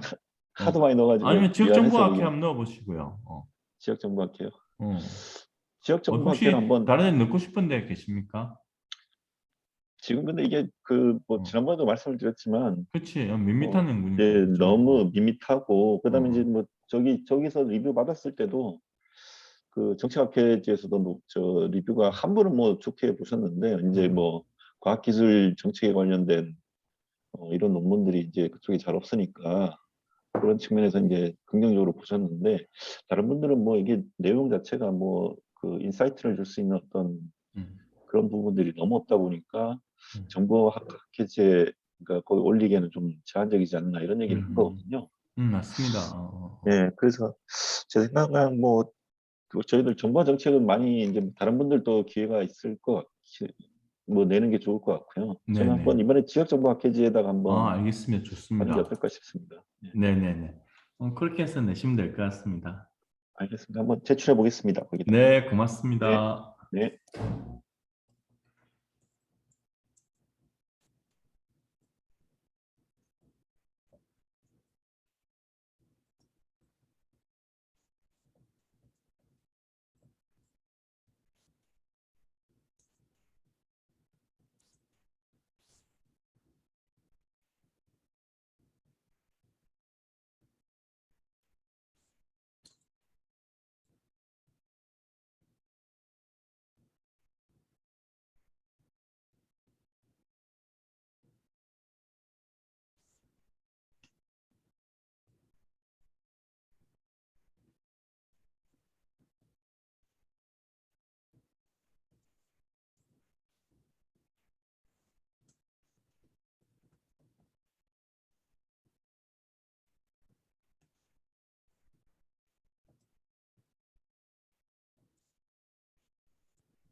어, 저기 장박님 수업은 온라인, 오프라인 어느 걸로 진행하나요, 지금? 오프라인입니다. 오프라인으로? 또 미니쌤 지금 네. 또 이동하려고 하면 얼마나 걸려요, 지금 학교까지? 1시간에서 1시간 반 정도 걸려요. 그 시험 봐가지고 알아서 그 하고 녹음해서 파일 올려둘 테니까, 그 장박쌤 수업 중요하니까 거기 맞춰서 이동 반드시 하세요. 동생이 교수님, 네. 교수님 네. 그 지역 정보 패키지 들어갔더니 응. 예전에 제가 가입이 돼 있었는데 이게 음, 가입이 안 됩니다, 지금 보니까. 음. 그래서 이거 정보화 정책에다 올려야 될 것 같습니다. 제가 이야기해 줄까요? 가입비하고 이런 게 좀 들 겁니다. 네. 아니 드는데 어. 이게 그 저 이메일이 풀로 안 들어가지고 음. 그게 좀 저 사이트가 좀 그 옛날 이상해져가지고 사이트 같은데? 이 어 사이트가 바뀌었어요. 이게 구글에서 지금 아마, 영남대 영남대학교로 돼 있거든요. 한성수교수. 예, 글로 돼 그건 있는데 맞는데? 예. 근데 이게 저도 원래 이게 가입이 돼 있었거든요. 예. 근데 이게 보니까 뭐 DB가 바뀌었는지 지금 들어가지질 않아가지고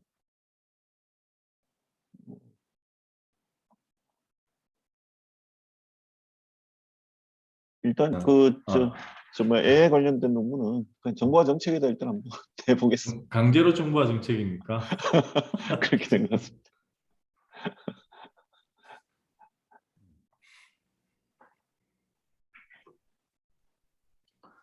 조금만 더 이야기합시다.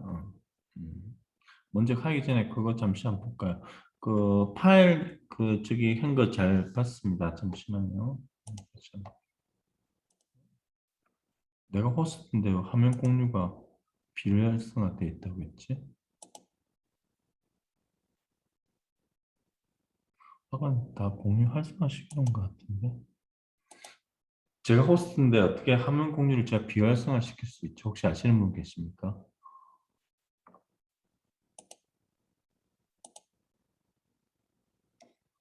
화면 공유가 비활성화돼 있다는데? 내가 호스트인데? 저한테 아예 교수님 호스트가 넘겨버려가지고 예, 제가 저번쌤으로 되어 예, 있어요. 지금 그렇구나. 세팅해놨습니다. 예, 지금 예. 어, 어.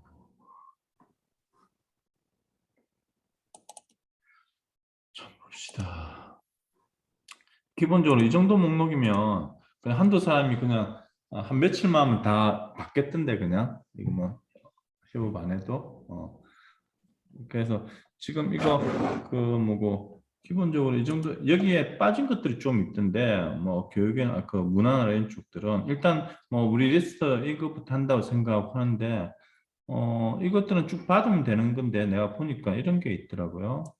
지금 보면 지금 예를 들면 그 격차도 20년까지 나와 있거든요. 그러니까 이게 거기 발표된 거 말고 그 안에 해당 그 사이트에 들어가면 20년 보고서가 나와 있거든요. 그러면 20년 데이터도 있습니다. 이것도 그렇고 아마 정보 실태 조사도 있을 거예요, 아마. 그래서 거기에 우리 정보 그 통계 저기 뭐고 승인 통계 있는 거 말고 안에 그 해당 사이트에서 제가 한번 보라고 했잖아요, 그죠? 보면 데이터 있을 거니까 다 지금 19년으로 된 건 20년까지 다 요구하세요. 다 있습니다. 아시겠죠? 기본적으로. 이게 20년 뭐 지금 10월이기 때문에 100% 있습니다, 이건. 그래서 뭐 1, 2월 달에 하면 아직 정돈이 안 돼서 배포 안 된다고 하는데 지금은 뭐 그럴 리는 없기 때문에 그래서 안 주면 좀 이의신청하도록 그렇게 해서 여기 있는 것들은 다 받는다고 생각해 주고 뒤에 있는 것들은 패널 조사니까 지난번에 이야기했던 것처럼 그 해서 그렇게 해주면 될 것 같고 그래서 이번 주 정도 해가지고 좀 분배해가지고 그냥 약간 노가다 해가지고 다 받아버리세요. 다 신청하세요. 아시겠죠? 어떤 선생님? 두 번째는 그러면 예, 네 말씀 주세요. 예. 데이터 관리를 어떻게 하려고 합니까? 지난번에 동생은 이야기했는데 내 거에 지금 내 구글이 2테라를 쓰거든요. 네. 임시적으로 하는 건 좋은데 사실 좀 그렇기도 하고 해서 아니면 방장이 계속 관리하는 방에서 관리하는 그런 것들 2테라가 1년에 11만 8천원인가 그렇거든요. 구글 같은 게 해놓으면 그러면 거기가 데이터 예, 관리하기엔 좋을 것 같아. 아니면 이제 저희 그 학교 계정 제가 가입을 했었는데 보니까 그 G 스위트 저기 계정이 따로 있더라고요. 거기서도 이제 뭐 약간 이제 용량은 다시 한번 체크해봐야 되는데 약간 무제한으로 제공하는 게 있어가지고 그걸 통해서 뭐 저희 공유하는 방법도 괜찮을 것 같습니다. 그 구글 드라이브 그러니까 똑같은 건데 우리 맞습니다. 저기 그 홈페이지 있죠. 우리 홈페이지도 기본적으로 1테라를 제공해요. 네, 우리 홈페이지가 1테라입니다. 그런데 제가 왜 그걸 이게 그 우리 홈페이지 보면 데이터를 보고 막 찾고 이러기 약간 불편해요. 그런데 글 같은 데 있으면 접근성도 쉽고 그냥 올리고 내리기 쉽고 그 다음에 딴 데서 보기 쉽고 이런 게 있을 것 같아요. 접근성 때문에 한 건데 어쨌든 그건 한번 의논해가지고 계속 업데이트하고 해야 되기 때문에 예를 들면 우리 게시판 같은 경우는 하고 이제 다음 페이지에 넘어가거나 그러면 또 다시 올려야 되고 이런 것들이 있더라고. 그래서 이제 그런 것 때문에 그런 건데 그건 빵장이 다시 한번 생각해보고 지금 이제 한다고 하면 그 데이터를 잘 관리하는 게 엄청 중요하거든요. 이게 그냥 쌓아놓으면 되는 게 아니라서 그래서 그건 어떤 식으로 하든지 하고 제 생각에는 그냥 구글 드라이브나 11만 우리 그 연구실비가 충분히 있으니까 10만 8천이나 주고 정도 해가지고 구글 드라이브 2테라를 해가지고 접근성 다 해가지고 그리고 관리를 방장이 계속 방장이 그걸 맡겨야 한다든지 그게 좀 약간 애매하긴 하네. 그래서 지난번에 얘기했던 것처럼 그냥 내가 지금 이테라를 쓰고 있으니까 내한테 하는 것도 방법은 방법인데 그것도 약간 여러분이 관리하는 게 맞지 않나 생각에 대해서 좀 애매한데 그건 다시 한번 네, 생각해보고 데이터를 어떤 예. 식으로 올릴지 한번 음. 이야기해 주세요. 네, 기본적으로 이제 그 민지 쌤이랑 지금 같이 논의하고 있거든요. 음, 관련해서 뭐 이제 음. 저희 그 동욱 쌤이랑 같이 해가지고 조금 이제 좀 좁혀지면 말씀드리도록 아니면 하겠습니다. 학교 쪽에 네, 그 계정도 괜찮으면 네, 해가지고 그걸 사용해도 좋습니다, 당연히. 네, 네, 네, 그래서 네, 저 알겠습니다. 관리될 수 있도록 그렇게 하고 이번 주하고 덕원쌤, 다음 주 어. 네, 그 덕원쌤 그 구글 그 G스터 같은 경우에 그 최근에 이슈 났었거든요. 구글에서 원래 그 대학생들 무료로 하기로 했었는데 그 유료화로 방침을 바꿔가지고 결국에 돈을 내야 되긴 합니다. 그 학교에 그 서울대에서 그렇죠. 그 말이구나. 구글이 학교에서 열어준 거. 서울대에서 서울대에서 지금 하고 있거든요. 그리고 여기 음, 유엔에서도 하고 있더라고. 근데 음, 그렇게 하려면 약간 저기 구글 여기도 보니까 학교 메일 안 쓰고 좀 더 이제 여기는 MS구나. 전부 다 MS를 써요. 그 학교 메일 자체가 없고 전부 다 MS 메일입니다. 이쪽은. 예, 그런 것처럼 아마 지금 서울대에서 그걸 그 계정에서 무제한 주는 걸로 아마 하고 있는 걸로 아는데 그렇게 해도 좋고 내가 볼 때 그냥 파 11, 연구실비로 1년에 11만 원 정도면 관리하는 데 나쁘지 않을 것 같으니까 민지쌤한테 다시 한번 이야기해가지고 어느 것도 좋은데 활용성을 좀 높이고 할 수 있도록 우리 지금 게시판을 보니까 이게 약간 분산돼 있고 막 이런 그다음에 새로운 건 또 올라오고 이런 것들이 좀 그렇더라고. 그래서 참에 좀 확 모을 수 있도록 그렇게 해주고 그래서 한 2주 이번 주 다음 주 한 1주나 2주 정도 해가지고 신청 다음 주 정도 쭉 신청을 한번 다 하세요. 해가지고 좀 받을 수 있도록 그렇게 하고 박사님들한테는 절대 그 분배하지 그 뭐고 업무를 분담하지 말고 나중에 같이 촬영은 같이 하겠지만 지금 재학생들이 좀 그걸 해서 신청을 해주고 아까 그게 우리 데이터나 이런 것들 봐가지고 박사님들도 좋은 주제나 이런 것도 있으면 우리 지금 후배들 데리고 하는 거 언제든지 찬스입니다. 그런 것들은 저랑 같이만 의논하셔가지고 언제든 좋으니까 그런 것들 박사님 우리 다른 연구실원도 마찬가지로 박사님들한테는 언제든지 그 어젠다나 주제에 관한 이런 것들이 있으니까 여기 온 것들은 그렇게 많지 않으니까 여러분이 많다고 생각하시면 얼마 안 되는 것 같아요. 한두 명이 하루면 그냥 작업 다 할 것 같은데 내가 볼 때. 그렇게 좀 해서 네, 하면 좋을 것 일단 같아요. 그거는 한번 그 혹시 이 노란색 친 게 이거 조금 중점 하다가 이렇게 데이터인가요? 네, 하려다가 네. 그냥 이 정도면 그냥 다 해도 될 것 같아가지고 음, 이거 신청하고 이거는 홈페이지 들어가서 받으면 돼요. 네네네. 기본적으로 그럴 생각이고요. 뭐 그래서 다운받는 시간이 예, 걸리는 거지 이런 것들은. 맞습니다. 예. 패널이야 뭐 그래서 다 홈페이지 다 있으니까요. 예. 제가 다음 주나 다다음 주쯤에 오늘 이제 패널 그 데이터랑 패널에 대해서 제가 방금 좀 설명하려고 했는데 오늘 아마 다음 주나 다다음 주 좀 늦어질 미뤄질 것 같네요. 제가 오늘 조금만 더 설명하고 싶은 게 있는데 나온 김에 다음 시간에 다시 이걸 설명을 좀 길어서 다시 한번.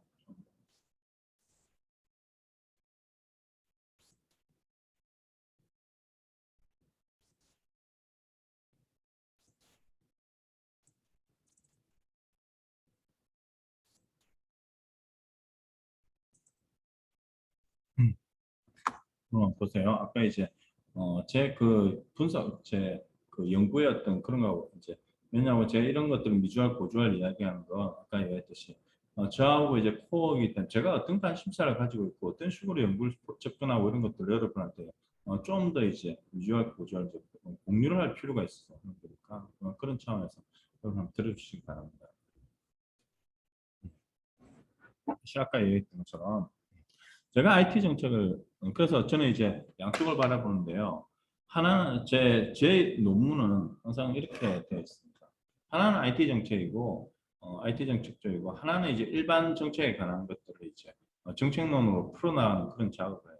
그래서 정책 방법이라는 정책 과정론과 분석론을 통해서 풀어가는 작업을 합니다. 그리고 여러분이 이제 어떤 관심사를 가지고 오는 것들은 IT 정책은 아니지만 제가 가진 정책 과정론과 정책 분석론에 맞추어서 그것들을 가장 적합한 것들을 찾아주는 그런 작업을 합니다. 그렇게 하면 보통 이렇게 돼요. 여러분이 관심사를 이렇게 가져오면 얘는 분석 방법론 쪽에 있습니다. 이 이론 쪽이 계속 이제 좀 세련되지 않은 거예요. 근데 제가 IT 정책만큼 최근에 동향이라든지 핵심적인 코어한 것들이 잘 모르니까 이 부분들이 항상 좀 약간 미스매치가 나는 부분들이 있습니다. 근데 IT 정책은 이제 제가 이 부분을 가지고 있는 거죠. 그런 것들인데 무슨 말을 하냐면 그래서 제가 그 이 꼭지 중에서 특히 이제 IT 정책 중에서 이 부분을 어떻게 제가 파악하고 있는지가 뷰포인트나 이런 것들을 여러분한테 계속 이야기합니다. 이야기했던 것처럼 저는 이제 IT 정책을 볼 때 세 가지의 큰 이제 차원에서 보게 됩니다. 하나는 이제 정부 부분, 그리고 시장 부분, 사회랑 시민. 정부에서 저는 이제 여러분 저도 그렇고 여러분도 IT 정책을 하게 됩니다. 여러분 제가 이제 전원이라는 말씀이 이제 여러분들 포함이 되는 겁니다. 왜냐하면 우리 연구실이니까요. 연구에 관해서는 여러분의 인생은 책임질 수 없지만 여러분의 학문은 제가 책임져야 되잖아요. 그렇죠? 정부 부분에 관해서 IT 정책은 IT가 정부에 어떻게 영향을 미치냐는데 제가 결국 이제 정부를 통해 보려는 것들은 정부의 혁신입니다. 정부가 공공 부분이 특히 이제 공공 부분이 IT라는 수단을 통해서 IT는 여기 경우에 이 정부 부문에서 IT는 수단입니다. 정책 수단. 혁신의 수단입니다. 그래서 제 기본적인 이건 공공 부문에서는 IT를 활용해서 어떤 식으로 공공 부분을 혁신할 수 있을까입니다. 이노베이션. 여러분이 정부를 혁신할 수 있을까라고 하면 뭐가 생각이 나십니까, 여러분? 이 부분에 이제 혁신한다는 말은 무슨 말이냐고 하면 첫 번째는 조직, 인사, 재무는 제 파트가 아니에요. 정책 과정론 측면에서는 보면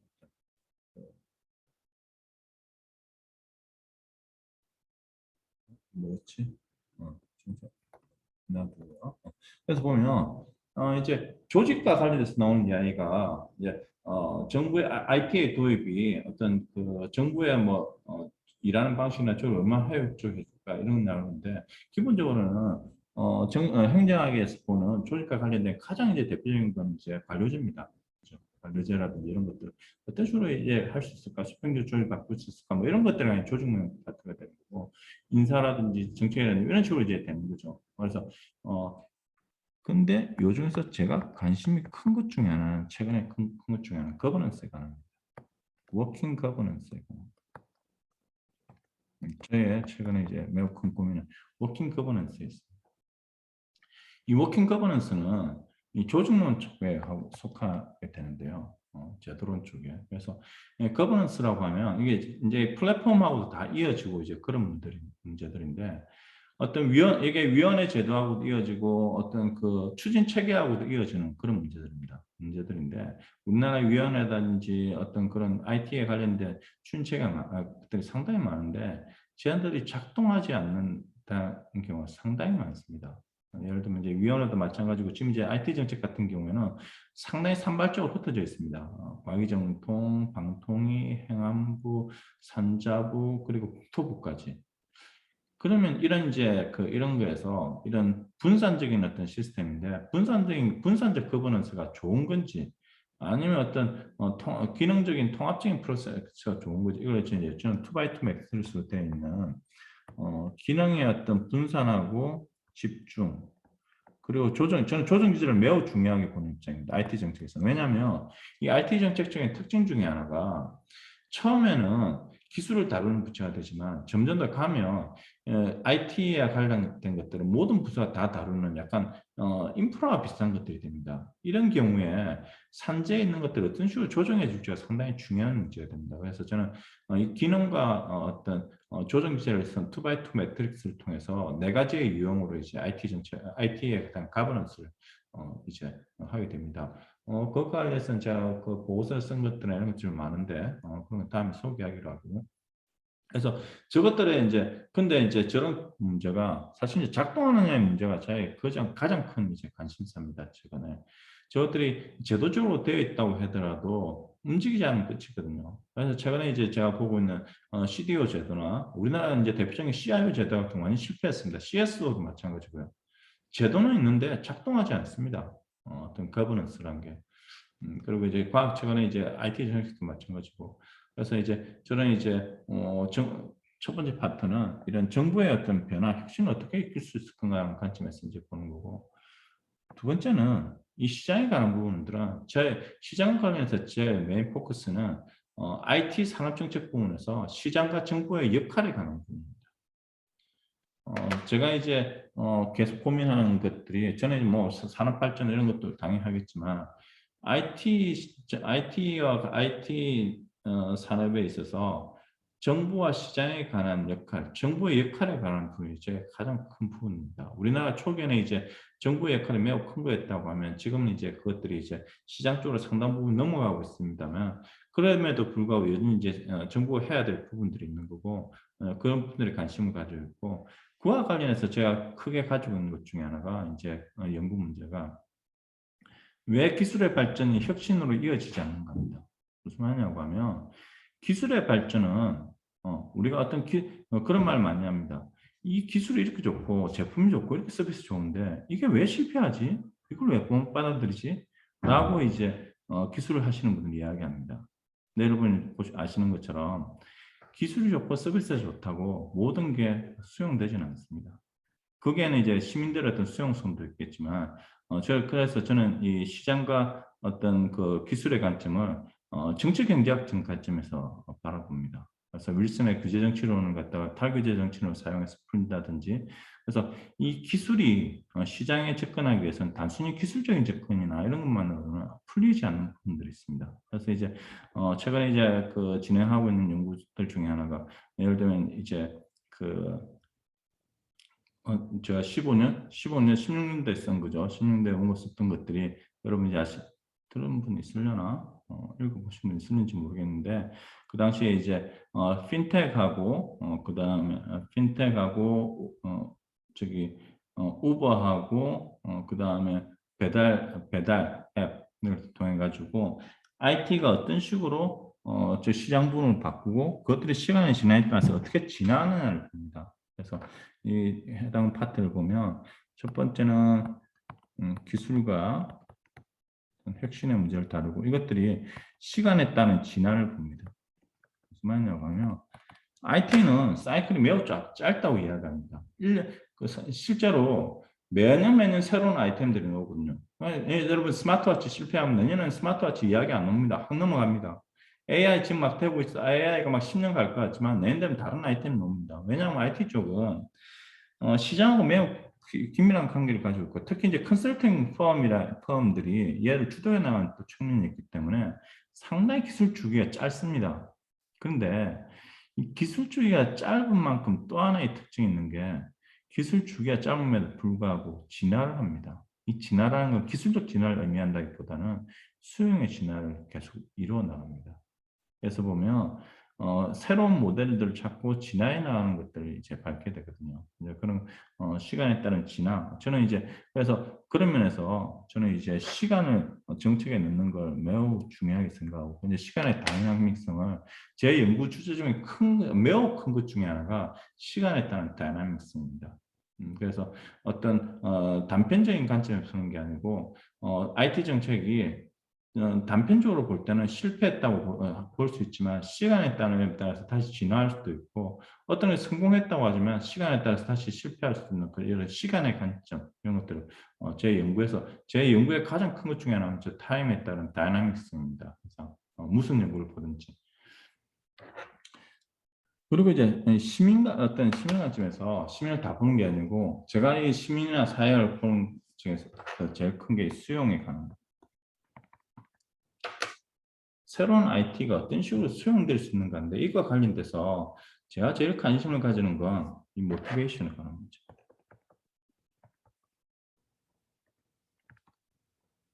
그리고 인센티브에 관한 무슨 말이냐고 하면 여러분 그 여러분 경영에서 보면 제일 많이 쓰는 것 중에 하나가 여러분 기술 수용론입니다. 그죠? TAM을 보면 TAM은 기술 용이성과 수용성에 따라서 어떻게 이제 그 해당 서비스를 지속적으로 사용 의도를 따지는데 그 앞에 이제 붙는 게 이제 어떤 성향입니다. 개인의 성향이 이제 앞에 변수로 작동을 하는데 사실은 제 좀 더 큰 관심은 특히 이제 공공 부분을 넘어오게 되면 모티베이션과 인센티브가 하는 부분이 상당히 크다고 생각합니다. 이제 우리가 정보격차 이론을 하면 반다이크가 이야기하는 것처럼 어떤 그런 그 액세스는 처음에 이제 모티베이션에서 그 다음에 이제 머티리얼로 그리고 스킬로 그리고 이제 활용으로 가게 됩니다. 그 기술 수용 모형에서 다른 것들 보면 기술 수용 모형은 내가 용이성에 내가 쓰기 편하고 그 다음에 내가 쓰는데 유용하면 이제 많이 쓴다는 걸 취하지만 정책적인 측면에서 볼 때 아까 이야기했던 것처럼 기술의 발전, 기술을 통해서 발전한 서비스나 어떤 제품들에 관한 것들을 정책적에서 그것들을 무조건 쓰게 할 수는 없습니다. 그래서 어떻게 보면 새로운 기술이나 좋은 서비스를 잘 사용하게 하는 게 좋은 정책이라기보다는 그걸 사용하고 싶어하는 사람들한테 무리 없이 사용할 수 있도록 잘 해주는 게 정책적으로 훨씬 더 중요한 측면입니다. 그래서 내가 어떤 수용의 어떤 그 모티베이션의 측면을 상당히 봐야 되는 거고, 모티베이션은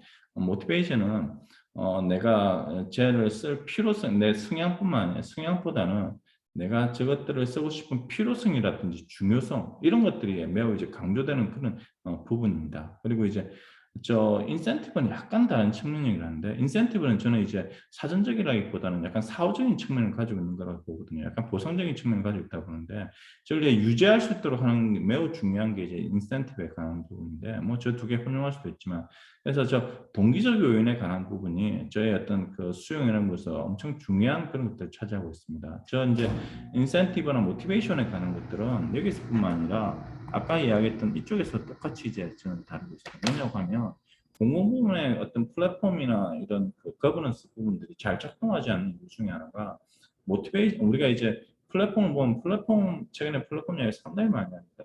플랫폼이 이제 저는 일종의 플랫폼을 거버넌스적인 측면에서 보는데요. 이 플랫폼에서 제일 중요한 요소를 두 가지 든다면 저는 하나는 플레이어고 하나는 인센티브라고 합니다.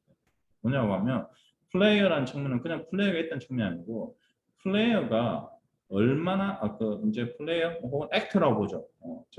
정치학에서는 액터라고 보는 액트가 그 플랫폼에 얼마나 잘 참여하는가가 상당히 중요한 부분이라고 봅니다. 플레이어의 어떤 참여, 그게 핵심 중에 하나거든요. 그래서 이 플레이어 참여인데 이 참여를 갖다가 원활하게 하는 게 인센티브 혹은 모티베이션입니다. 근데 이게 여기서 공공과 민간의 큰 차이가 발생하는데 민간 부분의 시장에서는 얘들에 대한 고민이 크게 많지 않아야 됩니다. 왜냐고 하면 시장 부분에서 이 플랫폼을 이끄는 인센티브나 모티베이션이라는 건 확고합니다. 프로핏, 이익입니다. 그래서 자연적으로 돌아갑니다. 안 되면 사라지면 됩니다. 근데 공공 부분에서는 이 프로핏 외에 어떤 다른 기제를 가지는 게 필요하거든요. 예를 들면 어떤 시민의 어떤 참여의 문제에 있어서 어떤 내가 공공봉사 동기라든지 어떤 그 위에 어떤 프로핏 외에 어떤 기제가 필요한데 얘들이 작동하는 게 상당히 쉽지가 않습니다. 그래서 예를 들면 전자정부 부분에서 대표적인 그 난제 중에 하나가 IT가 시민의 참여를 활성화시켜 줄 것이라고 하는데 실제에서는 그렇게 못하는 분이 엄청 큽니다. 그건 시스템이 잘 되어 있지 않기 때문이기도 하지만 그것보다는 그 시민들의 참여를 활성화할 수 있는 모티베이션이나 인센티브에 관한 기제에 관한 부분이 매우 크다고 생각합니다. 그래서 그렇게 이제 저 같은 경우에는 이제 그렇게 바라봅니다. 그래서 봤듯이 시간에 관한 시류에 관한 부분 저는 상당히 중요한 그렇게 생각하는 편이고 저희 모티베이션에 관한 부분들 그리고 이제 가버넌스 관한 부분들 최근에 아주 큰 관심사입니다. 그래서 그런 부분들을 여러분 건드릴 수 있는 부분도 있고 없는 부분도 있겠지만 특히 이제 그래서 제가 여러분한테 아마 슬라임 연구를 조만간 한번 시킬 때가 있습니다. 뭐냐면 이제 모티베이션 인센티브하고 어떤 기술의 관점에 관한 것들을 쭉 슬라임 연구를 쭉 시킬 겁니다. 그 부분들은 이제 보는 측면 그리고 이제 어떤 시간의 흐름에 대한 정체성에 관한 것들을 여러분한테 한번 할 텐데 그런 측면 여러분도 관심을 좀 가져주기 바랍니다. 이렇게 하고 시간이 좀 애매하네.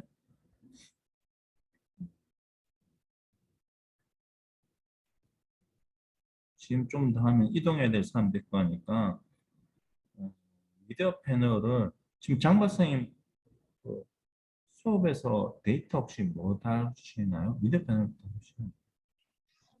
지금 얘기하는 거는 그 디지털 정보 실태 조사하고 사회 통합 맞다. 실태 조사인데 어. 뭐 미디어 패널 뭐 하고자 하는 사람이 있으면 같이 해도 문제는 없습니다.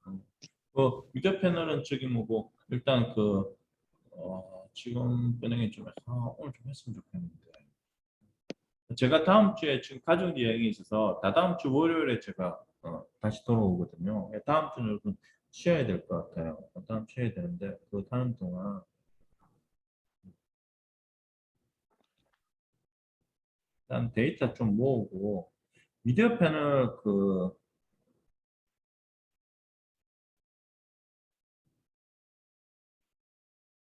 미디어 패널 데이터를 어떻게 활용하는지 그리고 패널 데이터 어떻게 하는지를 다음 주에 보도록 합시다. 무리할 건 아닌 것 같고 그죠? 그래서 일단 그 다음 주에 한 주 동안 저기 다음 주와 다다음 주 동안 데이터 일단 다 모아주고 그 부분들 이제 그래서 여러분 그 데이터 설문쭉 보면서 여러분 연구 모형들 뭐 그런 것도 좀 고민해 주기 바랍니다. 그걸 하면서 박사님들하고 좀 고민해 줬고 정보선 믿고 하니까 좀 해주시고 저한테도 이야기하고 가도록 합시다. 다른 혹시 여러분 뭐 궁금한 점이나 의논해야 될 것들이 있나요?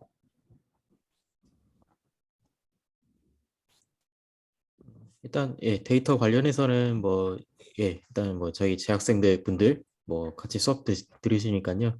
이따가 다시 한번 논의하고 약간 배분 방법이나 이런 거는 한번 고민 해보도록 하겠습니다. 네. 그리고 진행되고 있는 연구들도 물론 좀 진행을 하세요. 하고 주제 좀 잡아서 이야기하고 제가 각자한테 좀 내준 숙제들이 있잖아요. 걔들도 조금씩 합시다. 그래야지 이게 좀 다 힘든 건 아는데 힘들 때 그냥 손 놓고 있으면 영혼이 손에 떠나버리거든. 조금이라도 하려고 해야지 되고 그때 이제 내가 자극제가 되는 거니까 가능하면 교수님 고추만 좀 develop 네. 예, 교수님 그거 관련해 가지고 지금 저 보니까 랩장이 너무 로드가 많이 걸리는 것 같아요. 지금 뭐 설문조사 지금 IT 서비스 맞아. 학회하고도 그거 이야기를 진행하는 게 하기로 했는데. 있고, 예. 그래서 좀 랩실 지금 제작하고 계신 분들이 좀그 데이터 관련해서 좀 적극적으로 좀 해줬으면 좋겠고요. 지금 랩장이 너무 힘들어해가지고 지난주에도 보니까 뭐 계속 병원 다니고 막 그러더라고요. 예, 그래서 좀 랩실 인원들이 좀 잘 적극적으로 참여했으면 좋겠습니다. 지난 시간에도 아마 비슷한 이야기가 우리 나왔던 것 같은데, 그러니까 더운 쌤 이제 그 항상 제일 힘든 사람이 보면 시키는 사람이거든. 왜냐하면 시키는 사람 시키려고 하면 그것들을 꿰차고 있어야 시킬 수 있어요. 왜냐면 내가 그걸 꿰차지 못하면 시킬 수가 없거든. 그래서 원래 그래서 시키는 게 제일 힘들어요, 원래는. 근데 애초에 그 등호 쌤이 내 지난 시간에 얘기했지만 좀 편하게 시켜도 돼. 맡길 거 있잖아. 좀 편하게 맡기세요. 그래야지 서로 그거 하지. 내가 그걸 하겠는데 이걸 맡겨야 되나 안 맡겨. 그 고민까지 하면 아무것도 못한다. 그래서 그랬잖아요. 제가 등원 쌤이 남아가지고 그냥 1, 20분 이야기했잖아. 그러니까 뭐 장 박사님 때문에 이야기를 다시 하게 되는데 내 이름으로 그냥 해라고 해. 그러면 되잖아. 지난 시간에 그 이야기 뭐, 했잖아. 예, 그 부분에 예, 좀 처음 약간 이렇게 하는 게 시스템이 이제 조금 전환되다 보니까 조금 예, 고민이 있어요. 사실은 그래도 뭐 어쨌든 간에 말씀하신 대로 뭐 음. 예, 조금 이제 그 예, 권한을 좀 부여해주고 뭐 그런 게 조금 있어야 될 것 같아서 예, 지금 그런 것 재학생들 같습니다. 중에서 이 작업이 제일 덜 필요한 사람이 누구냐고 하면 덕원쌤이에요. 덕원쌤이 이 작업을 할 필요가 없어, 사실은. 데이터를 수집하고 데이터 수집하면서 그 데이터 한번 들여다보고 하는 것들을 해봐야 알 수 있어요. 안 하면 모르거든. 이게 내가 그냥 보고 있는 거하고 한번 해보는 거하고 완전 느낌이 다릅니다. 그래서 해보라고 하는 거니까 좀 적극적으로 하고 좀 편하게 하세요. 그리고 이야기했지만 여러분 저게 엄청 많다 생각할지 모르겠지만 그냥 한 사람이 하루 그냥 뚝뚝뚝 하면 그냥 다 되는 건데 지금. 그러니까 저걸 안 해본 사람은 하나하나 하는 것 자체가 엄청난 로드로겠지만 해본 사람은 그냥 하면 되는 건데 고민을 사실 제일 쉬운 게 시간 들이는 거거든. 여러분 이제 시간이 제일 부족하시겠지만 그런 것들은 다 하나하나 제가 그렇게 하는 데는 이유가 있다라고 생각해 주시고 지금 재학생분들이 조금 더 해주시면 그리고 뭐 지금 엄청 잘하고 있어요. 그래서 오고 하는 것들도 그것들이 이제 지금 우리 박사님들의 이런 분들이만큼 수준이 오려고 하면 시간이 좀 걸리는데 그래서 지금 하는 거잖아요. 내년쯤에는 어느 정도 올라올 수 있도록 하기 위해서. 그러니까 그런 것들은 제가 생각하고 있고 여러분이 다 책임질 필요 없고 제가 책임지는 부분이니까 그런 분들 해서 같이 가면 된다라고 생각하시면 됩니다. 아시겠죠? 제가 계속 예. 여러분 로드가 많아서 이제 그건 미안하게 당연히 이제 생각하는데 그럼 같이 고민해 나갑시다. 네, 뭐 그리고 아마 뭐 이제 약간 김승환 박사님도 이제 어제 따로 저한테 톡을 줘가지고, 그러니까 뭐 이제 여기 있는 데이터 말고도 약간 좀 활용할 수 있는 데이터가 있을 것 같다 이런 말씀을 하셨거든요. 그래서 그런 것도 좀 의견 주시면은 예, 뭐 언제든지 뭐 좋을 것 같습니다. 네. 여러분 제가 이 데이터를 다 모으는 이유가 하나 있습니다. 제가 이제 지금 설계하는 게 하나 있는데 그걸 하려고 해요. 지금 이제 나중에는 좀 크게 이제 뭘 하나 하려고 하는 건데 뭐냐고 하면 데이터를 만드는 게 아니고 데이터 플랫폼을 만들려고 해요. IT 쪽에. 그래서 IT 플랫폼, 데이터 플랫폼을 만들고 거기서 분석 같이 하려고 해요. 무슨 말이냐고 하면 지금 산발적으로 데이터들은 매우 많은데 이것들 통합적으로 다루는 그런 플랫폼이라는 게 사실 존재하지 않습니다. 그리고 그게 이제 분석을 입히는 건 쉽지 않은데 제가 이제 모델로 하는 게 스타트예요. 스타트라고 메릴랜드 주립대학에서 하고 있는 스타트라는 프로그램이 있습니다. 이건 뭐 엄청난 돈을 들여서 하는 건데 우리가 그까지는 안 된다고 하더라고요. 스타트의 특징이 뭐냐고 하면 전 세계 테러하고 보안에 관한 데이터들이 다 올라와 있습니다. 그리고 미국의 데이터들을 다 모아놓은 약간 데이터 플랫폼, 그 데이터 플랫폼에 맞춰서 분석 도구를 같이 이제 제공하는 그런 사이트인데 사실 그런 걸 한번 해보고 싶어요. 그래서 예를 들면 이제 지금 산발적으로 떨어져 있는 것들을 갖다가 그런 이제 데이터 플랫폼을 통해서 그런 것들을 하고 있는 거고 그걸 하기 위해서는 지금 이제 해당 데이터들이 좀 필요하고 그러면 여러분들도 좀 나중에 시적으로 볼 수 있는 것들이 있을 겁니다. 그런 것들이 있으니까 그거 맞춰서 여러분 좀 해주시기 바랍니다. 좀 여러분 바쁘시고 한 것은 너무 잘 알고 있습니다. 그리고 뭐 사실 여러분한테 진짜 고맙게 생각하는 게 토요일 날 아침에 이렇게 하는 거 그게 못할 짓이거든요. 못할 짓은 너무 잘 알고 있습니다. 그런데 이왕하는 거 제가 맨날 이야기지만 이왕하는 거 조금만 더 하면 하나씩 나가거든요. 그러니까 서로 좀 힘주면서 그렇게 갈 수 있도록 제가 말이 길어졌는데 제가 맨날 하는 이야기가 있습니다. 그죠? 그 애정을 가진 사람과 안 가진 사람 차이는 내가 해도 되고 안 해도 될 때 한 번 더 관심 가져주는 게 저는 그게 그 관심이라고 생각하거든요. 막 큰 걸 주고 이런 것보다는. 그러니까 지금 어떻게 보면 이런 것도 내가 도와줘도 되고 안 도와줘도 뭐 누가 뭐라고 하겠습니까? 내일 바쁜데 좀 이양해 달라고 누가 뭐라고 하겠어요. 그럴 때 내가 바쁘지만 서로 조금 해서 관심 한번 더 가져주고 그런 게 그게 사실은 저는 애정이라고 생각하거든요. 그런 측면에서 좀 더 관심을 가주시기 바랍니다. 제 사실 덕원 쌤이나 창희 쌤한테는 너무 죄송합니다. 참 창일이는 개별적으로 고생 많고 창일이도 조금 더 바쁘겠지만 연구실에도 조금 더 하고 그러면서 네가 이렇게 다른 사람 협업하면서 또 배울 수 있는 것들은 엄청 많을 거야. 그렇게 하도록 합시다. 김성환 박사도 연구 쪽으로 조금만 이제 들어와야 될 때니까 좀 신경 써주고. 예, 교수님 그리고 한 가지 공지 약간 어차피 저희가 공지 드려야 될 건데 다음 주 16일 날 사실은 이제 교수님 약간 뭐 개인 일정이 있으시니까 어쩔 수 없을 것 같고 그 양희정 박사님 그 논문 특강 예정돼 있습니다. 그래서 저희 일단은 진행하고 그러면 뭐 이제 뭐 나머지 유튜브나 이런 거 올려서 저희 공유 같이 드릴 수 있도록 하겠습니다. 이거는. 그 우리 그 사이트 그 만들면 그게 데이터하고 이 강의하고 이렇게 올립시다. 강의 하는 것도 올린 다음에 우리 쪽만 보게 하고 절대 유출 안 되게 하고 그다음에 좀 지나고 나면 지워버릴 테니까 그렇게 합시다. 예, 알겠습니다. 오늘도 힘내시고 여러분 주말 잘 보내십시오. 참 우리 코비드-19 맞으신 분 누구 있으십니까 지금? 아직 다 맞았네. 2차까지 다. 축하드립니다 여러분. 늘 건강하시고 말이 길었는데 다다음 주에 뵙겠습니다. 예, 교수님 고생하셨습니다. 감사합니다. 제가 먼저 나갈 테니까 뭐 이야기할 거 있으면 이야기하세요.